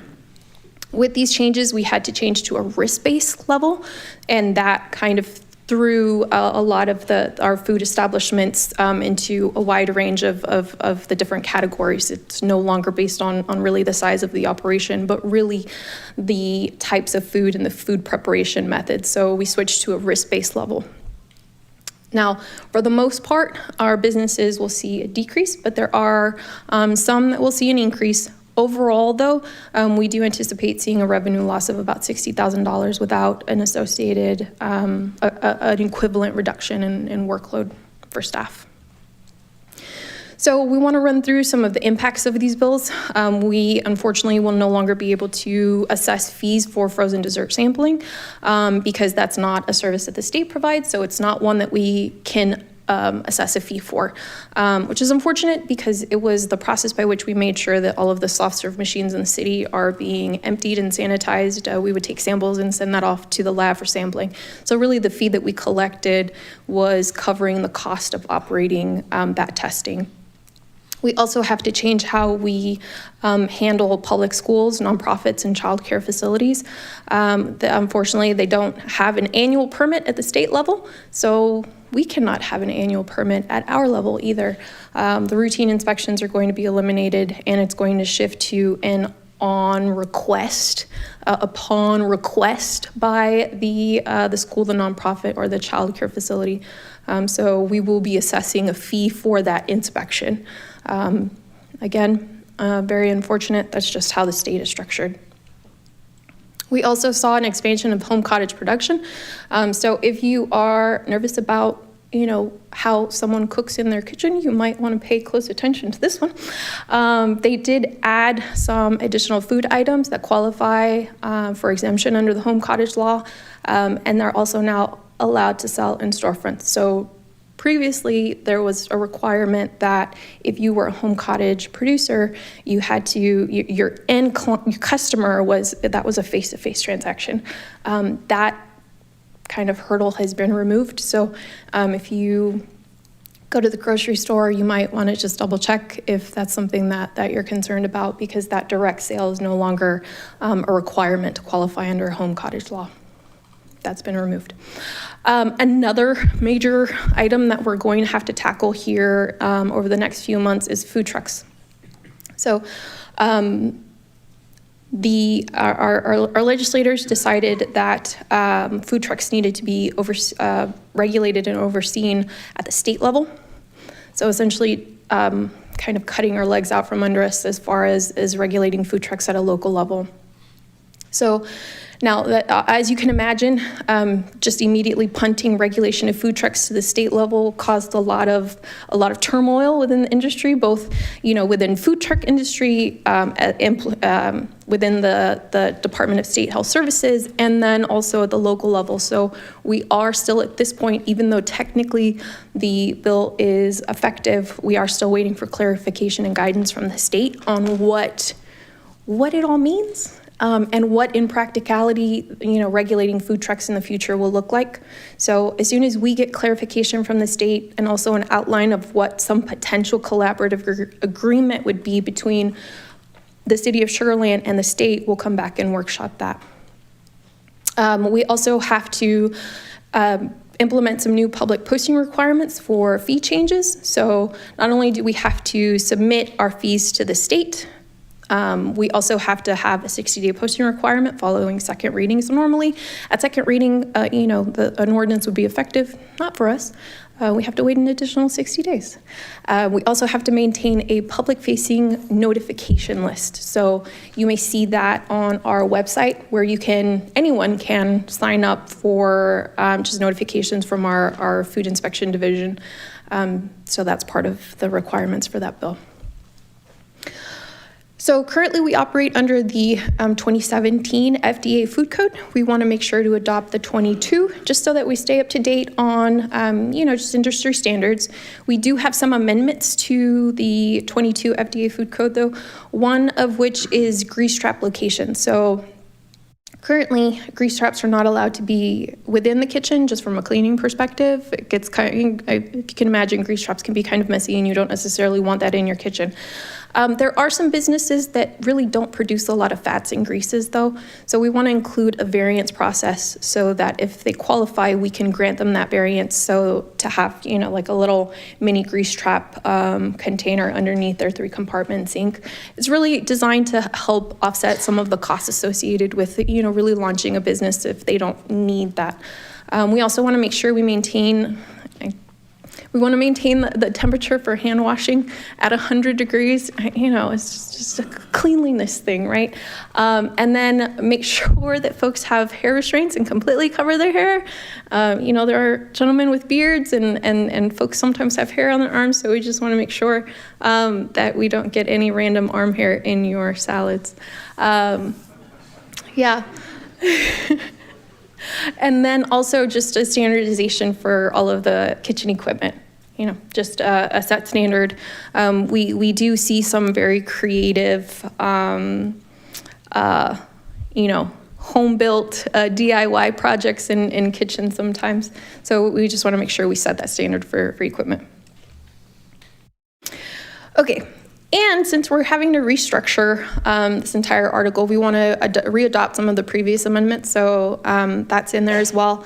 We want to create some parameters for food safety manager and food handlers certifications. Previously, we accepted City of Houston, but we just want to make sure we align with how the state is operating, since we're having to realign essentially everything else, to accept only state-approved certification processes, and then requiring a temporary event, requiring the certified food manager at all temporary events at each of the booths. Since we had to restructure fees, that also affects our temporary food permitting. We also want to include parameters for permit suspension and appealing. If you are a vendor who operates at temporary food permits and we constantly, chronically find problems there, we want to be able to suspend a permit for a period of time, just so that you really learn your lesson. So that's included in there, as well as permit suspension for outstanding fees. We also want to clarify the transition process for a change of occupancy and what that will look like if you're found to be operating without the appropriate permitting. We have to create definitions and parameters for operation for our farmers market permits. Farmers market permit is not something that we previously had, but again, with the restructuring, we need to outline what the definitions and how that farmers market would operate. And then we want to define a private event catering, just for clarity. We get a lot of folks who will say, no, this is a private event. I'll say, I saw a Facebook post inviting everyone to come, so that's not a private event. So just making sure that that's super clear cut and there's no room for discussion on that. So once we saw that some of the bills started getting passed, we didn't wait.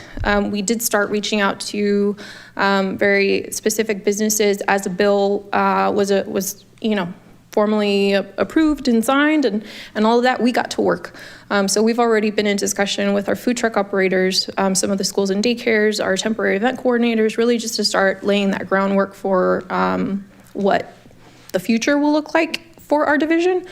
We are sending out general email blasts, but as you can imagine, different types of businesses have been impacted by these changes in very unique, specific ways. So we're trying to be as specific as possible. We also have the email notification sign up as required by SB 1008.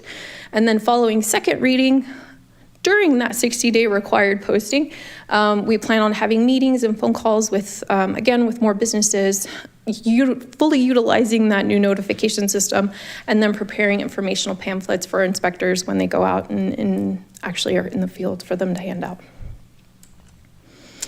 So our next steps are to approve the first reading of ordinances 2389 and 2393, with second reading occurring on November 8th, after which we'll have that 60-day public posting period. And once we've met the requirements for that posting per SB 1008, that will be the effective date for the new fees. And I'd be happy to answer any questions. We've done a lot of work on that. So anyway, questions for Nicole? Councilmember Jacobson. Motion to approve items 14A and B. Second. Well, we need to take a separate vote, so you'll Motion to do. approve item 14A. Okay, ordinance number 2389. Second. Okay, so motion by Jacobson, second by Vonderhaar. Let's vote at this time.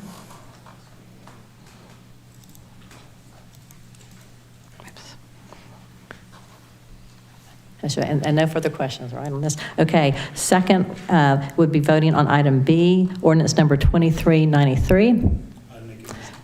Okay. Motion by Single. Second by Watley. Let's vote at this time.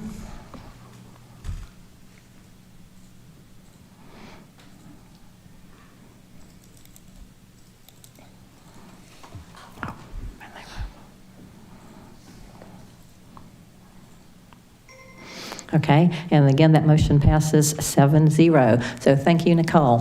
Thank you very much. Okay. Okay. So anyway, okay, the next two items are workshop items, which can be possibly lengthy. So why don't we just take a really quick 5-minute break and come back and get started.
Okay, we're going to reconvene the council meeting. And I'm going to take a point of personal privilege here, and I'm going to swap items, the workshop items 15A and B, so that we are going to start with item B, Duhaxic Park Interlocal Agreement, review of and discussion on the interlocal agreement between the City of Sugar Land and Fort Bend County for the operation and improvement of Duhaxic Park. And we have Kimberly Terrell, our Interim Director of Communications. Good afternoon, Mayor and Council. I do have with us tonight Commissioner Andy Myers with us, so if you'd just like to speak. Everybody probably knows Andy Myers.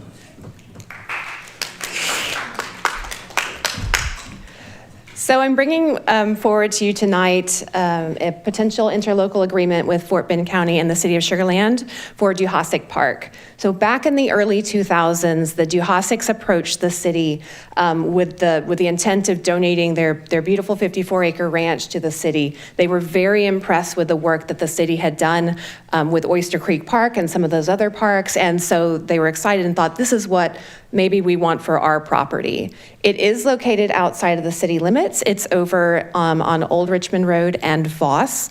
There's a new roundabout there if you've been that way. It doesn't show up in this picture, but it's fairly new. So on this property currently, it was a cattle ranch. There is an old homestead that's located in the center of the property and some beautiful old pecan trees that were planted by the Duhasics.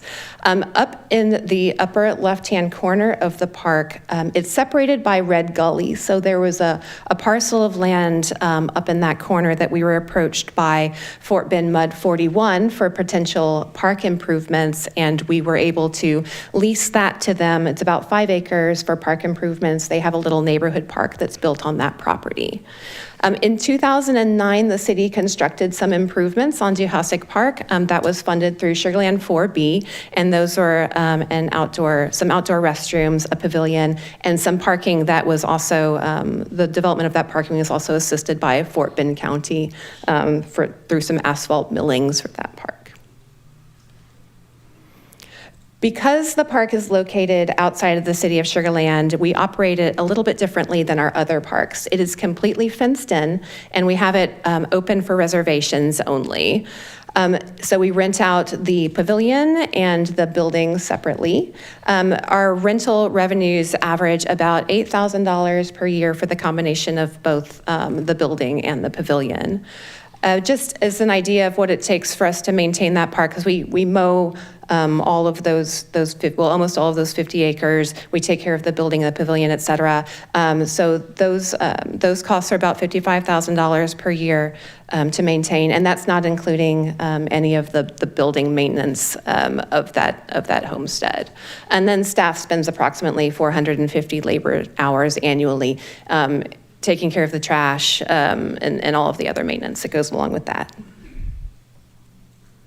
Because it was a donation from the Duhasics, they did have some deed restrictions that they imposed on us when they transferred the property. One of those was, of course, their vision of it being operated as a public park, so that is in the deed restrictions. But they did say that it could operate as an active park, including such things as lighting and fields and picnic areas, concession stands, buildings, et cetera, some of those things that would make it a more active park. They did say that the city could construct improvements for that park use, but they wanted to make absolutely sure that we preserved those beautiful pecan trees and that we did everything in our power to keep those pecan trees healthy.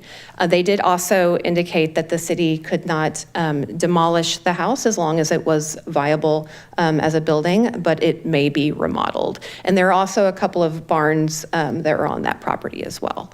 And they did say that if the deed does say that if the park is not used for park purposes, then the ownership would revert to a relative of the Virginia Duhasic, and then another entity, another qualifying entity would take over that deed. So we've been working with the county. They have identified some opportunities with Duhasic Park and how it might further serve the county and serve the city and serve the area. So they've through their last park bond election, they had a $10.4 million bond proposal for park upgrades for this park. And they mentioned in that proposal potential features such as sports fields, trails, pickleball, parking pavilions, landscaping, pedestrian bridge to cross Red Gully, and utilities as well. This agreement would also transfer operations and maintenance completely to the county. And just as a note, the City of Sugar Land Parks Master Plan supports, in general, just added sports and recreation for our area. And this property would be open. It would be open to all residents and, of course, use by the city.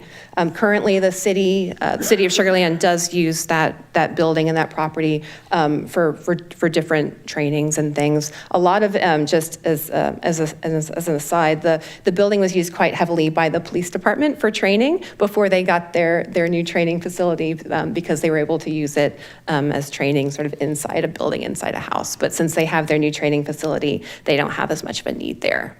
So some of the city benefits, obviously the county investment reduces the city costs and the city O&M for both development and maintenance. And it does, it also provides regional park access for all.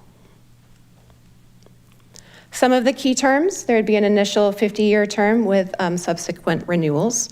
The county, again, would be responsible for all of the operations, all of the maintenance, all of the utilities, but the city does, the agreement does say that the city retains that oversight to make sure that we ensure compliance with those trust agreements. Since the trust and the deeds restrictions are all with the city, we would make sure that all of those things were complied with, including making sure that the historic house was preserved, and of course the trees per those deed restrictions.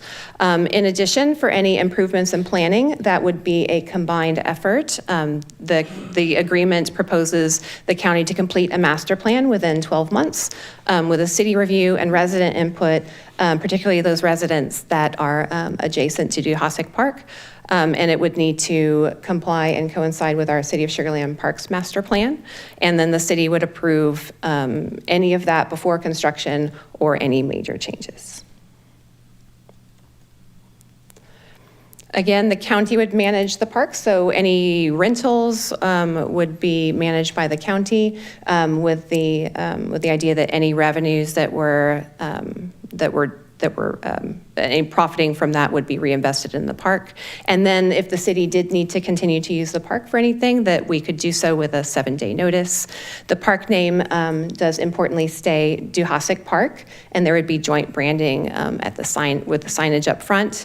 The security, it is in the county already, so the security would be handled by the county sheriff and constables, but anything would be coordinated with Sugar Land Police Department. Revenue, the city would receive a portion of the revenue from any revenue generating uses should the county decide that they would like to enter into any revenue generating uses. And then the city may terminate for breach or non-compliance with any deed restrictions. So just as an overview of that agreement, that there's about $10 million that the county would invest, which would support those long-term park improvements. The agreement ensures continued public use, expanded from the current use to expanded public use. We would continue to maintain oversight through the City of Sugar Land Parks and Recreation Department, and it does strengthen any regional recreation opportunities. So with tonight's, so the next step, we would discuss those agreements tonight. We would take your input and include that in the agreement if the city wanted to proceed with an agreement, and we would bring back to you an interlocal agreement with the county.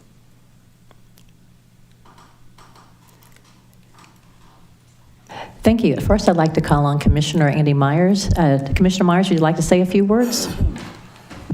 Yeah, thank you very much. I figured since I built a roundabout right there at the entrance, I might as well build a park to make it useful. No, I really appreciate the opportunity to work with the city on this project. I think it's going to be beneficial to everybody. And very gracious of the city to agree to lease it to the county. We run a lot of parks. We're pretty good at that. We look forward to this. I know that Councilwoman Susan Watley implored me to help with some other parks, which we've agreed to do. So part of the agreement is going to include Ganaway Park, Lake Parks. So we look forward to helping you with 2 parks. I really, again, very much appreciate the opportunity to work with the city on this park. We're going to be working with the city on a lot of other parks.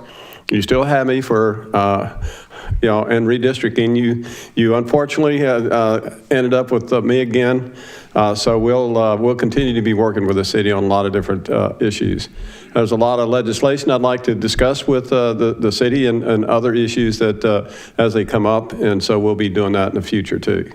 So, any questions of me with regard to this park and or anything of that nature? I'd be happy to. I'm used to answering questions, so I'd be happy to answer questions. But if you don't have any, I'll shut up. Mr. Watley? I don't really have a question, but I do want to commend you and thank you for your help. I know this is something we've talked about for a long time. Duhossock Park has needed some activation, so we look forward to that. The city is going to be out there, I hope, more than we have been. We got to tell people where it is. But most of all, thank you for working on Ganaway Lakes. Those people have been waiting for a very long time, and we look forward to activating that part of our city. I would like to note that I'd like to get this agreement wrapped up fairly quickly, in part because this is a deal we've been working on for a couple of years.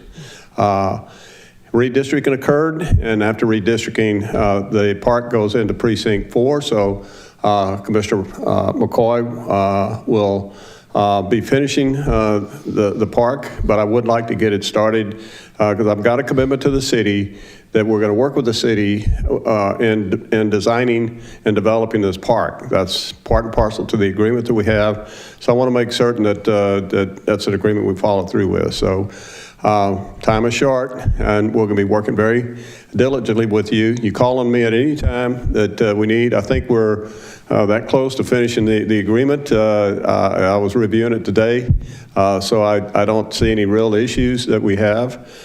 So we'll get to you post-haste, and hopefully in a couple of weeks we'll have an agreement from the city as well as the county and move forward. And we do have a firm that actually got involved in 23, EHRA, that is already looking at coming up with a plan in a very short period of time. I told them it's going to be a whole lot less than 6 months, so we anticipate coming up with something fairly quickly. But we do want to make certain that we work with the community, work with particularly the neighbors who are going to, unfortunately or fortunately, depending on your point of view, have to put up with the park. And we intend to have lights out there, so that means that you're going to have a lot of activity after dark. So we want to make certain we are, cognizant and working with the community to make certain we don't have a negative impact on them. That's a positive impact. So that's my speech for the day. Thank you, Councilmember Singal. Yeah. No, so first of all, thank you for taking this initiative. I think for a long time, the resident in Sugar Land had been asking for a field for the new sports, such as soccer or cricket. I hope we can consider that as part of the overall plan for this park. I think this will be a good addition to City of Sugar Land resident. Even though it's outside limit, it's so close that we can make full use of it. So I think it's a very good initiative going forward. Well, I built the very first cricket fields in Fort Bend County, so I can build these also. All right, so you have my full support. Well, it will be other things out there. There'll be other fields, but we'll have. We intend to have some cricket fields, some pickleball courts, things that people are really very much into, but the traditional soccer fields and things of this nature, we still got a lot of youngsters who like to play that. So it's going to be a park for everybody, and we're really looking forward to this, and we appreciate the opportunity to work with the city. Yeah, it could be a multi-use park field where soccer and cricket is the same size, so we can use it. Right. Thank you. Okay. Yeah, well, I'm excited about this because first of all, be honoring the Duhoxic's, last wishes was to turn this into a park for many people to use. And then since it's not in the city limits, it's not in the ETJ and we can't annex it, it would be hard pressed for us to put, $10 million of the city money into that. I understand that. It's in we the county, appreciate so I can this. do it. Yeah, exactly. So we've been spending city funds and staff time to maintain it. So this time, then the county can pay for those expenses, and it'll be, instead of being locked up most of the time, it'll be unlocked for everyone to use, and our Sugar Land residents can use it. And I said the pecan trees out there are really, really beautiful. It's a nice piece of property. And they'll have a roundabout to get to the park. Thank y'all very much. Okay. Yeah. Oh, well, this is a workshop. Any other questions?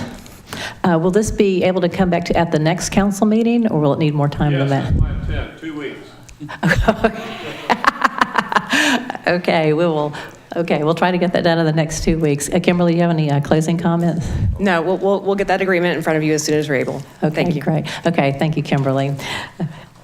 Okay, the next item is 15A, since we swapped it, Code Enforcement Ordinance Amendments, review of and discussion on modifications to regulations pertaining to political signs, tree trimming, and overnight commercial parking. And Nicole Guevara, Assistant Director of Neighborhood Services, is back with us for that item. Thank you very much. So just to reiterate, this is a workshop, so I won't be asking you to take any action today. Just really seeking feedback on the topics that we'll be discussing. So today we're covering political signage, tree and vegetation trimming, and commercial vehicles and parking overnight. So we wanted to start with political signage. Just as a reminder, the current regulations do prohibit that political signs be placed in the right-of-way, have a surface area exceeding 36 square feet, be more than 8 feet tall, or have any illuminated or moving elements to it. Now, it's normal for us to see political signage left out after an election is done. So that's something that we've historically struggled with, seen throughout the city. This year, we've seen signage placed out very early ahead of the election. So that's something that we haven't seen before. And we did get some questions from council and requests to look at that. So we got to work and we put in a legal opinion just to take a look at what options we had regarding that. There is no existing case law regarding restrictions on a municipal level for political signage. Okay, now, because of that does open some potential liability because we don't know what the outcome would look like if someone were to push back on it. What we've looked at is identifying a type 1 and a type 2 political sign, with a type 2 being a sign that advertises for a specific candidate or a measure on the ballot for an upcoming election, and outlining that those signs can only go up no earlier than 90 days before the election and has to be removed within 5 days after the election, with a carve out for, a runoff. So that would extend that time period further. So, in summary, what we're needing to discuss with council is the potential to create a type 1 and type 2 sign. And again, a type 2 sign being a sign that advertises a candidate or a measure for an election. Still maintaining all of the current restrictions for those political signs. And then creating time limitations, with a type 1 having no time limitation, and then a type 2 having the 90 and 5-day time frame parameters. And before we move to the next topic, I'd like to see if there's any feedback on this. Well, I'd received some concerns from residents because signs had gone up in August for elections that would not be until March, and that's way long. And then also our HOAs by state law, have a 90-day window, so this would be compatible with that. Now, do Missouri City or Stafford or any other cities in the area have signage requirements similar to this? I believe Missouri City does, but again, I just want to stress that there is no existing case law for it. So that's not something that we've seen stand up in court yet. But there are some, similarities in Missouri City, I believe. I will double check, but. Okay. Councilmember Single? I have two questions. So one is, whom will be the code violation to, the property owner or the person who signs it? So it would be to the property owner that's allowing the signage to be placed up in violation of the ordinance. Okay, no, that's then fair, because, I was worried about the yard sign, which many of the homeowner who have taken from the candidate but don't remove in time, and candidate cannot go and remove from their yard. So that's fair then, the homeowner has the responsibility to take the yard sign out. Okay, thank you. Councilmember Watley? I'm reading this, and this is crazy to ask, but it may happen. What about billboards? Does that cover billboards as well? No. So they can still put up a billboard right now? Yeah. Wow. Okay. Under state law, we cannot regulate the First Amendment of a billboard. Okay. Thank you. Other questions for Nicole on this? Okay. I think we're good. Okay. So next we want to talk about tree trimming and vegetation trimming, and really why it's important. We want to make sure we're improving nighttime visibility, we're reducing crime, we're preventing accidents, we're improving maintenance access, and really it's just a much more effective use of the electricity bill that the city pays. So I'm not going to steal Herc and Keisha's thunder about the Lumen Tracker software, but I will provide a very quick overview. This was a really neat piece of equipment that we mounted on the back of a city truck and drove around the city at night, really looking at the amount of lumens that were hitting the street level to see what kind of issue we had across the street in our street light effectiveness. So what you're looking for is more of like the top black box where the brightness increases as you get to the street light and then decreases as you move away. But there were a lot of areas where we saw kind of that smaller black box section where the lighting was a lot more dappled, and so you'll see inconsistencies in the amount of lumens. On this side too, you'll see the different coloration, the bubbles, and the brightness for that particular street light. And you'll see the kind of orange reddish bubble right there, and that's a photo of that street light, and you can't see it because it's hidden behind the trees. So that explains why the bubble itself is a different color. So this is really neat software. They're going to give a full overview of the outcome of that. But we also asked Centerpoint what their thoughts were regarding tree trimming around streetlights. They did tell us that they will not trim for illumination, only if the tree is actually damaging the streetlight itself. And when workers go out to conduct maintenance, change it, whatever, if they see that there's an access issue, it'll just get punted to a different list of work order list, so that delays the maintenance of that light. They did say that dense tree canopies do affect the reliability and the overall lifespan of the fixture. And we asked too, what is Centerpoint's, do you have kind of, a standard or some metrics regarding the lumens? And they said they really don't, just because we have so many different kinds of light fixtures throughout the city. So went around and took some photos. As you can see, there's lots of different lighting types in different neighborhoods. So I took a field trip out around the city at night. It was interesting. I had some folks come out and give me some crazy looks. But you can see here, there are a lot of trees blocking. I assure you that is not the moon in the middle of that canopy. That is a street light. You just can't tell. So there are across the city, there's street lights up in the tree canopy, very dappled lighting along the ground. In some cases, it's essentially not reading at all. There were some that I was looking at my map and I said, there's a street light here, I see the pole, but I don't see the fixture itself at all in any way, shape, or form. So that was an interesting field trip. So we're proposing to add a requirement for tree trimming around the streetlights themselves, which would include a 4-foot kind of perimeter around the light fixture itself, and that's for maintenance reasons. Centerpoint needs to be able to get up there and actually do what they need to do with the fixture. We want to require any trimming necessary so that it doesn't interfere or diminishes the illumination at the street level. And then anything that impedes access to the street light for maintenance purposes. So we'd be looking to go from on the left-hand side where, again, it's that dappled lighting on the street. You can't really tell. I assure you there's a street light there. to more of the right side where very clearly you see the lighting at the street.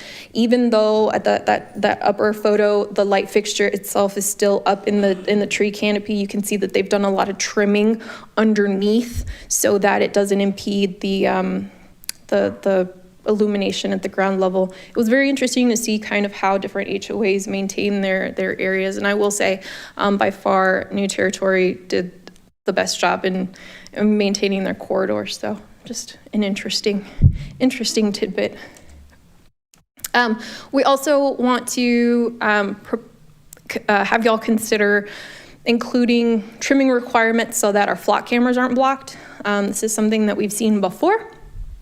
You wouldn't, it's kind of an afterthought, hey, that camera's blocked.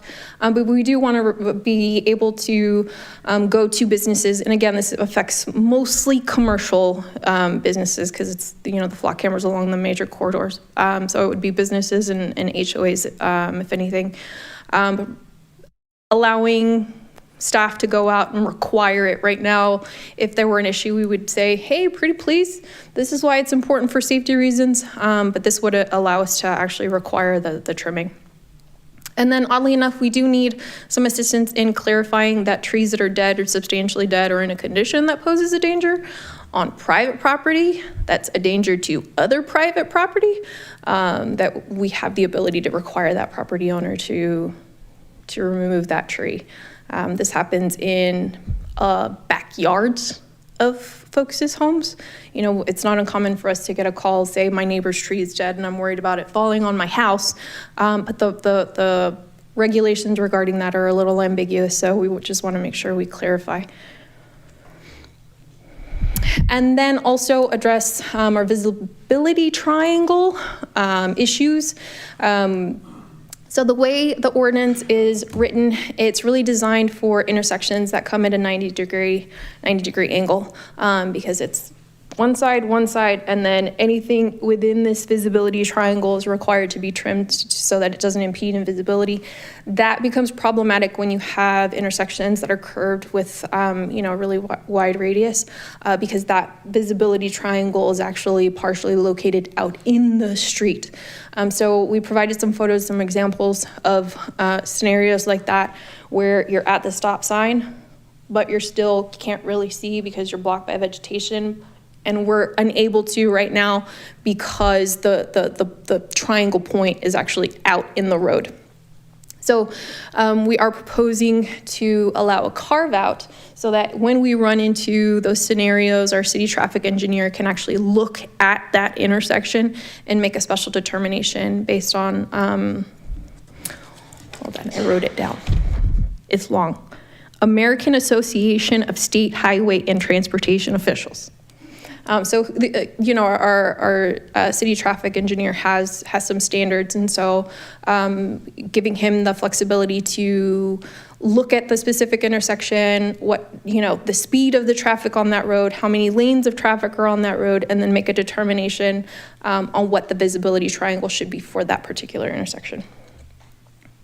So now we'll discuss, we'd like some feedback on the tree and vegetation trimming component.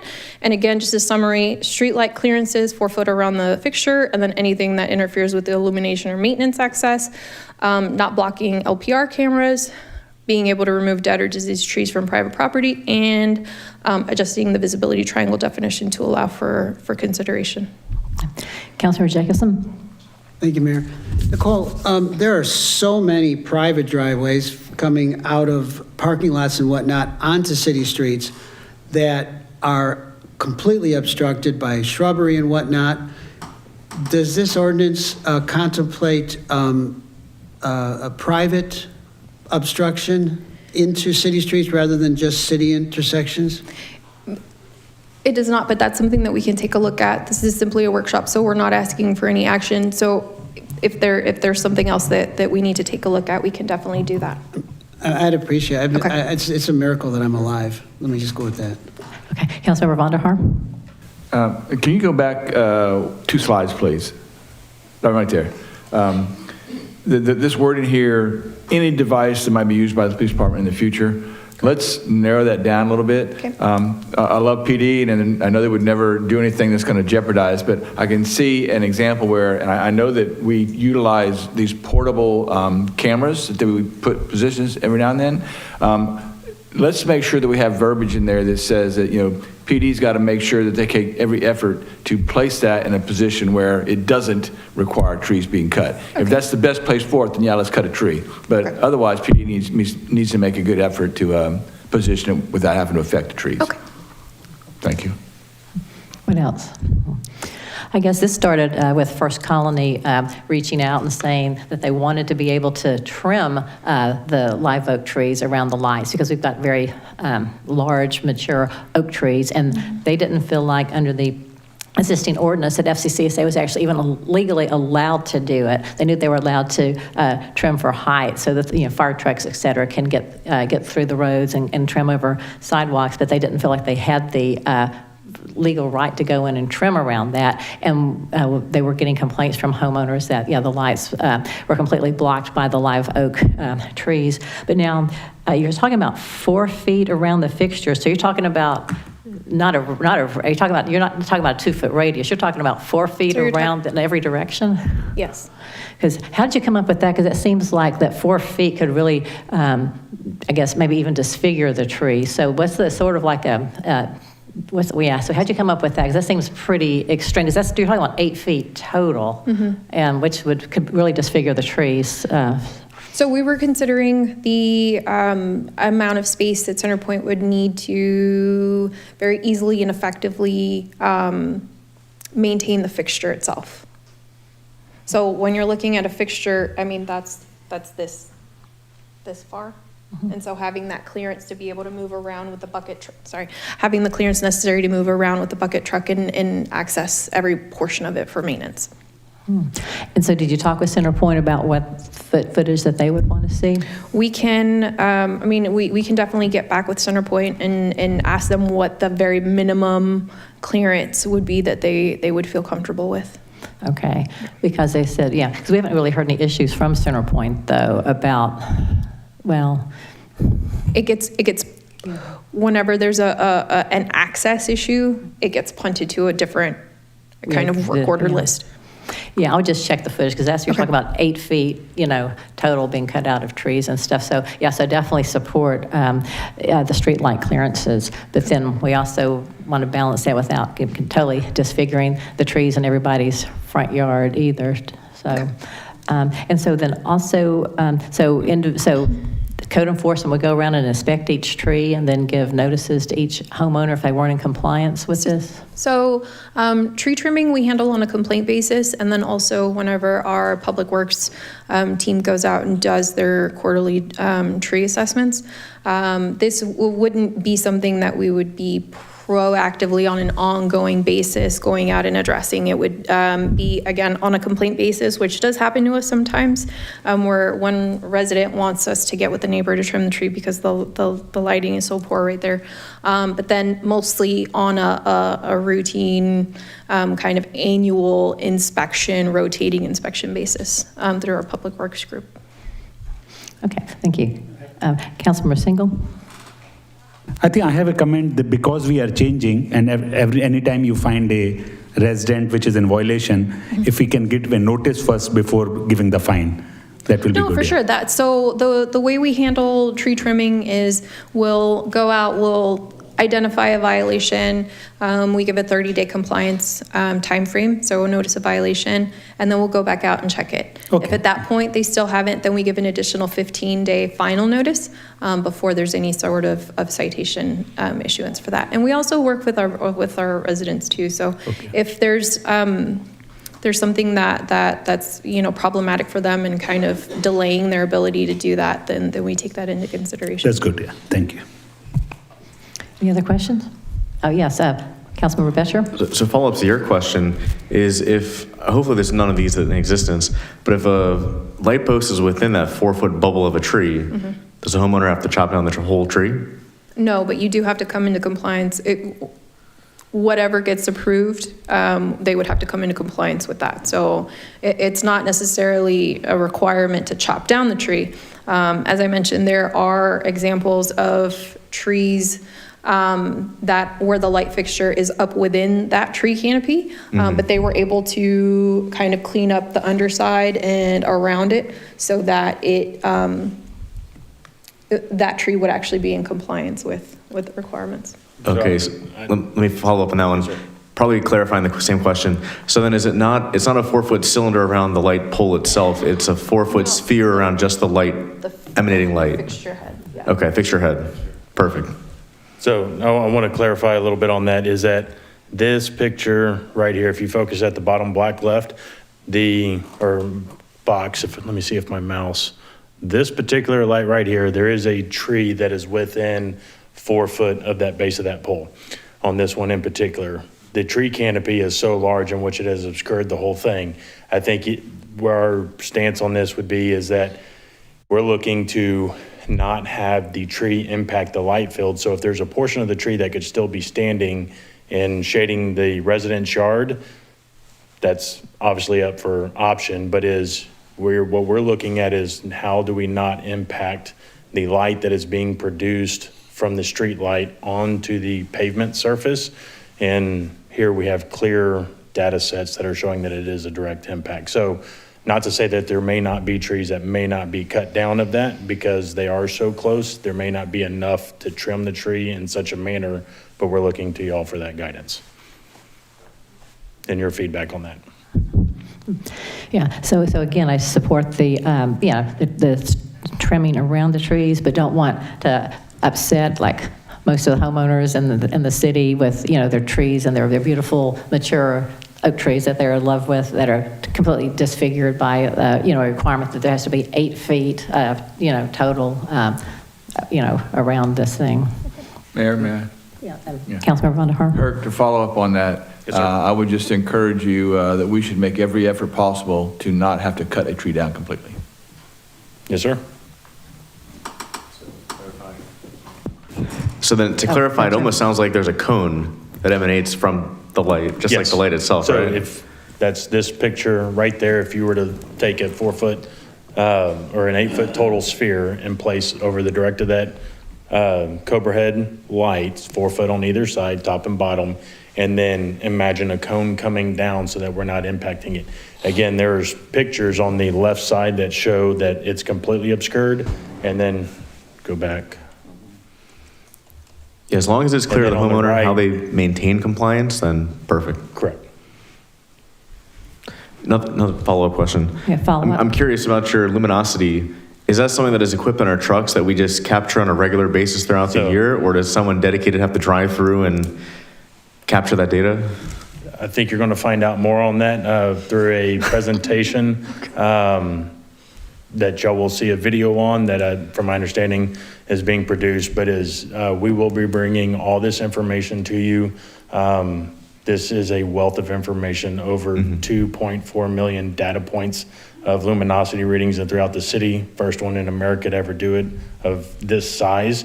We currently have University of Houston capstone project or capstone students in business analytics reviewing all the data and interpreting some of it for us also. We're also reviewing the data, but there is going to be a lot more that will come from this, and we will bring a workshop to you on how do we manage our streetlight asset itself. We know that the trees are a problem. That's the reason we are bringing that to you now, so that we can start working towards that resolution.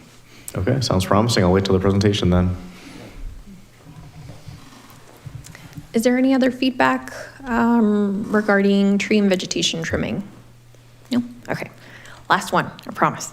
This one's a one-slider too. So we also wanted to get council's feedback on the overnight parking of commercial vehicles on private property. So we are looking to prohibit overnight parking on the premises of commercial retail centers in areas that are visible from the public right-of-way unless they're actively engaged in the loading or unloading of goods or passengers. So we're looking at defining what a commercial motor vehicle is, and then we would be looking at citing both the property owner and the owner of the vehicle or trailer itself, unless signage has been posted and the property owner is actively enforcing that requirement. This came up because we have a shopping center at 90 in New Territory where we've been seeing some chronic issues. That's the photo right there, where we're having a lot of tractor trailers park the truck itself, as well as just kind of leaving trailers there periodically because that shopping center is currently unoccupied. So we're looking at ways to address that issue and make sure it doesn't grow into a larger, we don't want to be known as the city where folks can park their tractor trailers in parking lots. Any feedback on that? Councilmember Betcher. So I'm reading the last statement there. So the code enforcement would basically go after the property owner, not the actual people parking on the So we would be doing both. Okay. Unless the property owner was, had signage and was actively enforcing the requirement. Because if they're taking steps to actively enforce, we don't want to penalize them because someone else isn't following their property rules. In the specific instance regarding that shopping center at 99 in New Territory, that property owner is kind of like hands off. So we feel that as the property owner, there is some responsibility there to take steps to ensure that it doesn't become a problem on that property itself. So. Okay, so I guess this is going to force them to put up signs, but then how do we define lack of, participation? So the active action of towing. So it's one thing to just have your sign up, but if you can show that if we see that there's a problem there, but someone can show that they have a contract with a towing company or that they're actively, taking steps to remove those vehicles that are in violation of the city ordinance, then, that would be a defense to prosecution. Okay, thank you. I guess that's it. Okay. Okay. Thank you, Nicole. Okay. Just Oh, next up, here we have one more next slide. steps. One more Okay. slide. So now that I have feedback from council, we will be incorporating that feedback and finalizing some ordinance language, which we'll be bringing forward at a future council meeting. Thank you very much. Okay, great. Thank you. Okay. Due to the lateness of the hour, I'd like to make a motion to table 16, City Council, City Manager. Do you have anything personal? There is something that is time sensitive that I would like to mention. Okay, well, that's fine. We'll go ahead and we'll proceed with this. So go ahead, we'll start with you. Oh, okay, thank you. Well, everybody will notice that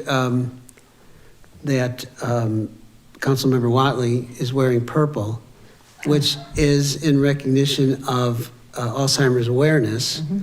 And recently, Councilmember Watley and I and several others participated in the Alzheimer's Walk and raised quite a good deal of money. And of course, it's not a competition, but we did raise the most of anybody. But anyway, and there's no one in this room or anybody who could possibly be listening who hasn't been touched by Alzheimer's in some way. So this wouldn't wait until next time. Oh. And I don't think Well, you can wear that certainly. purple thing twice to a council meeting. So thank you. Okay, well, very good. And purple looks good on. Okay. Oh, go ahead, everybody. Go ahead and do the report. Suzanne, the Councilman Watley. Okay, that's good. Hey, Okay. Mayor? Having no Mayor? further, what? Do you want to announce Imperial? What now? Imperial redevelopment? The workshops? I think everybody probably knows one going on right. Well, actually, one just ended. So, well, City Manager, would you like to, I guess, have a report?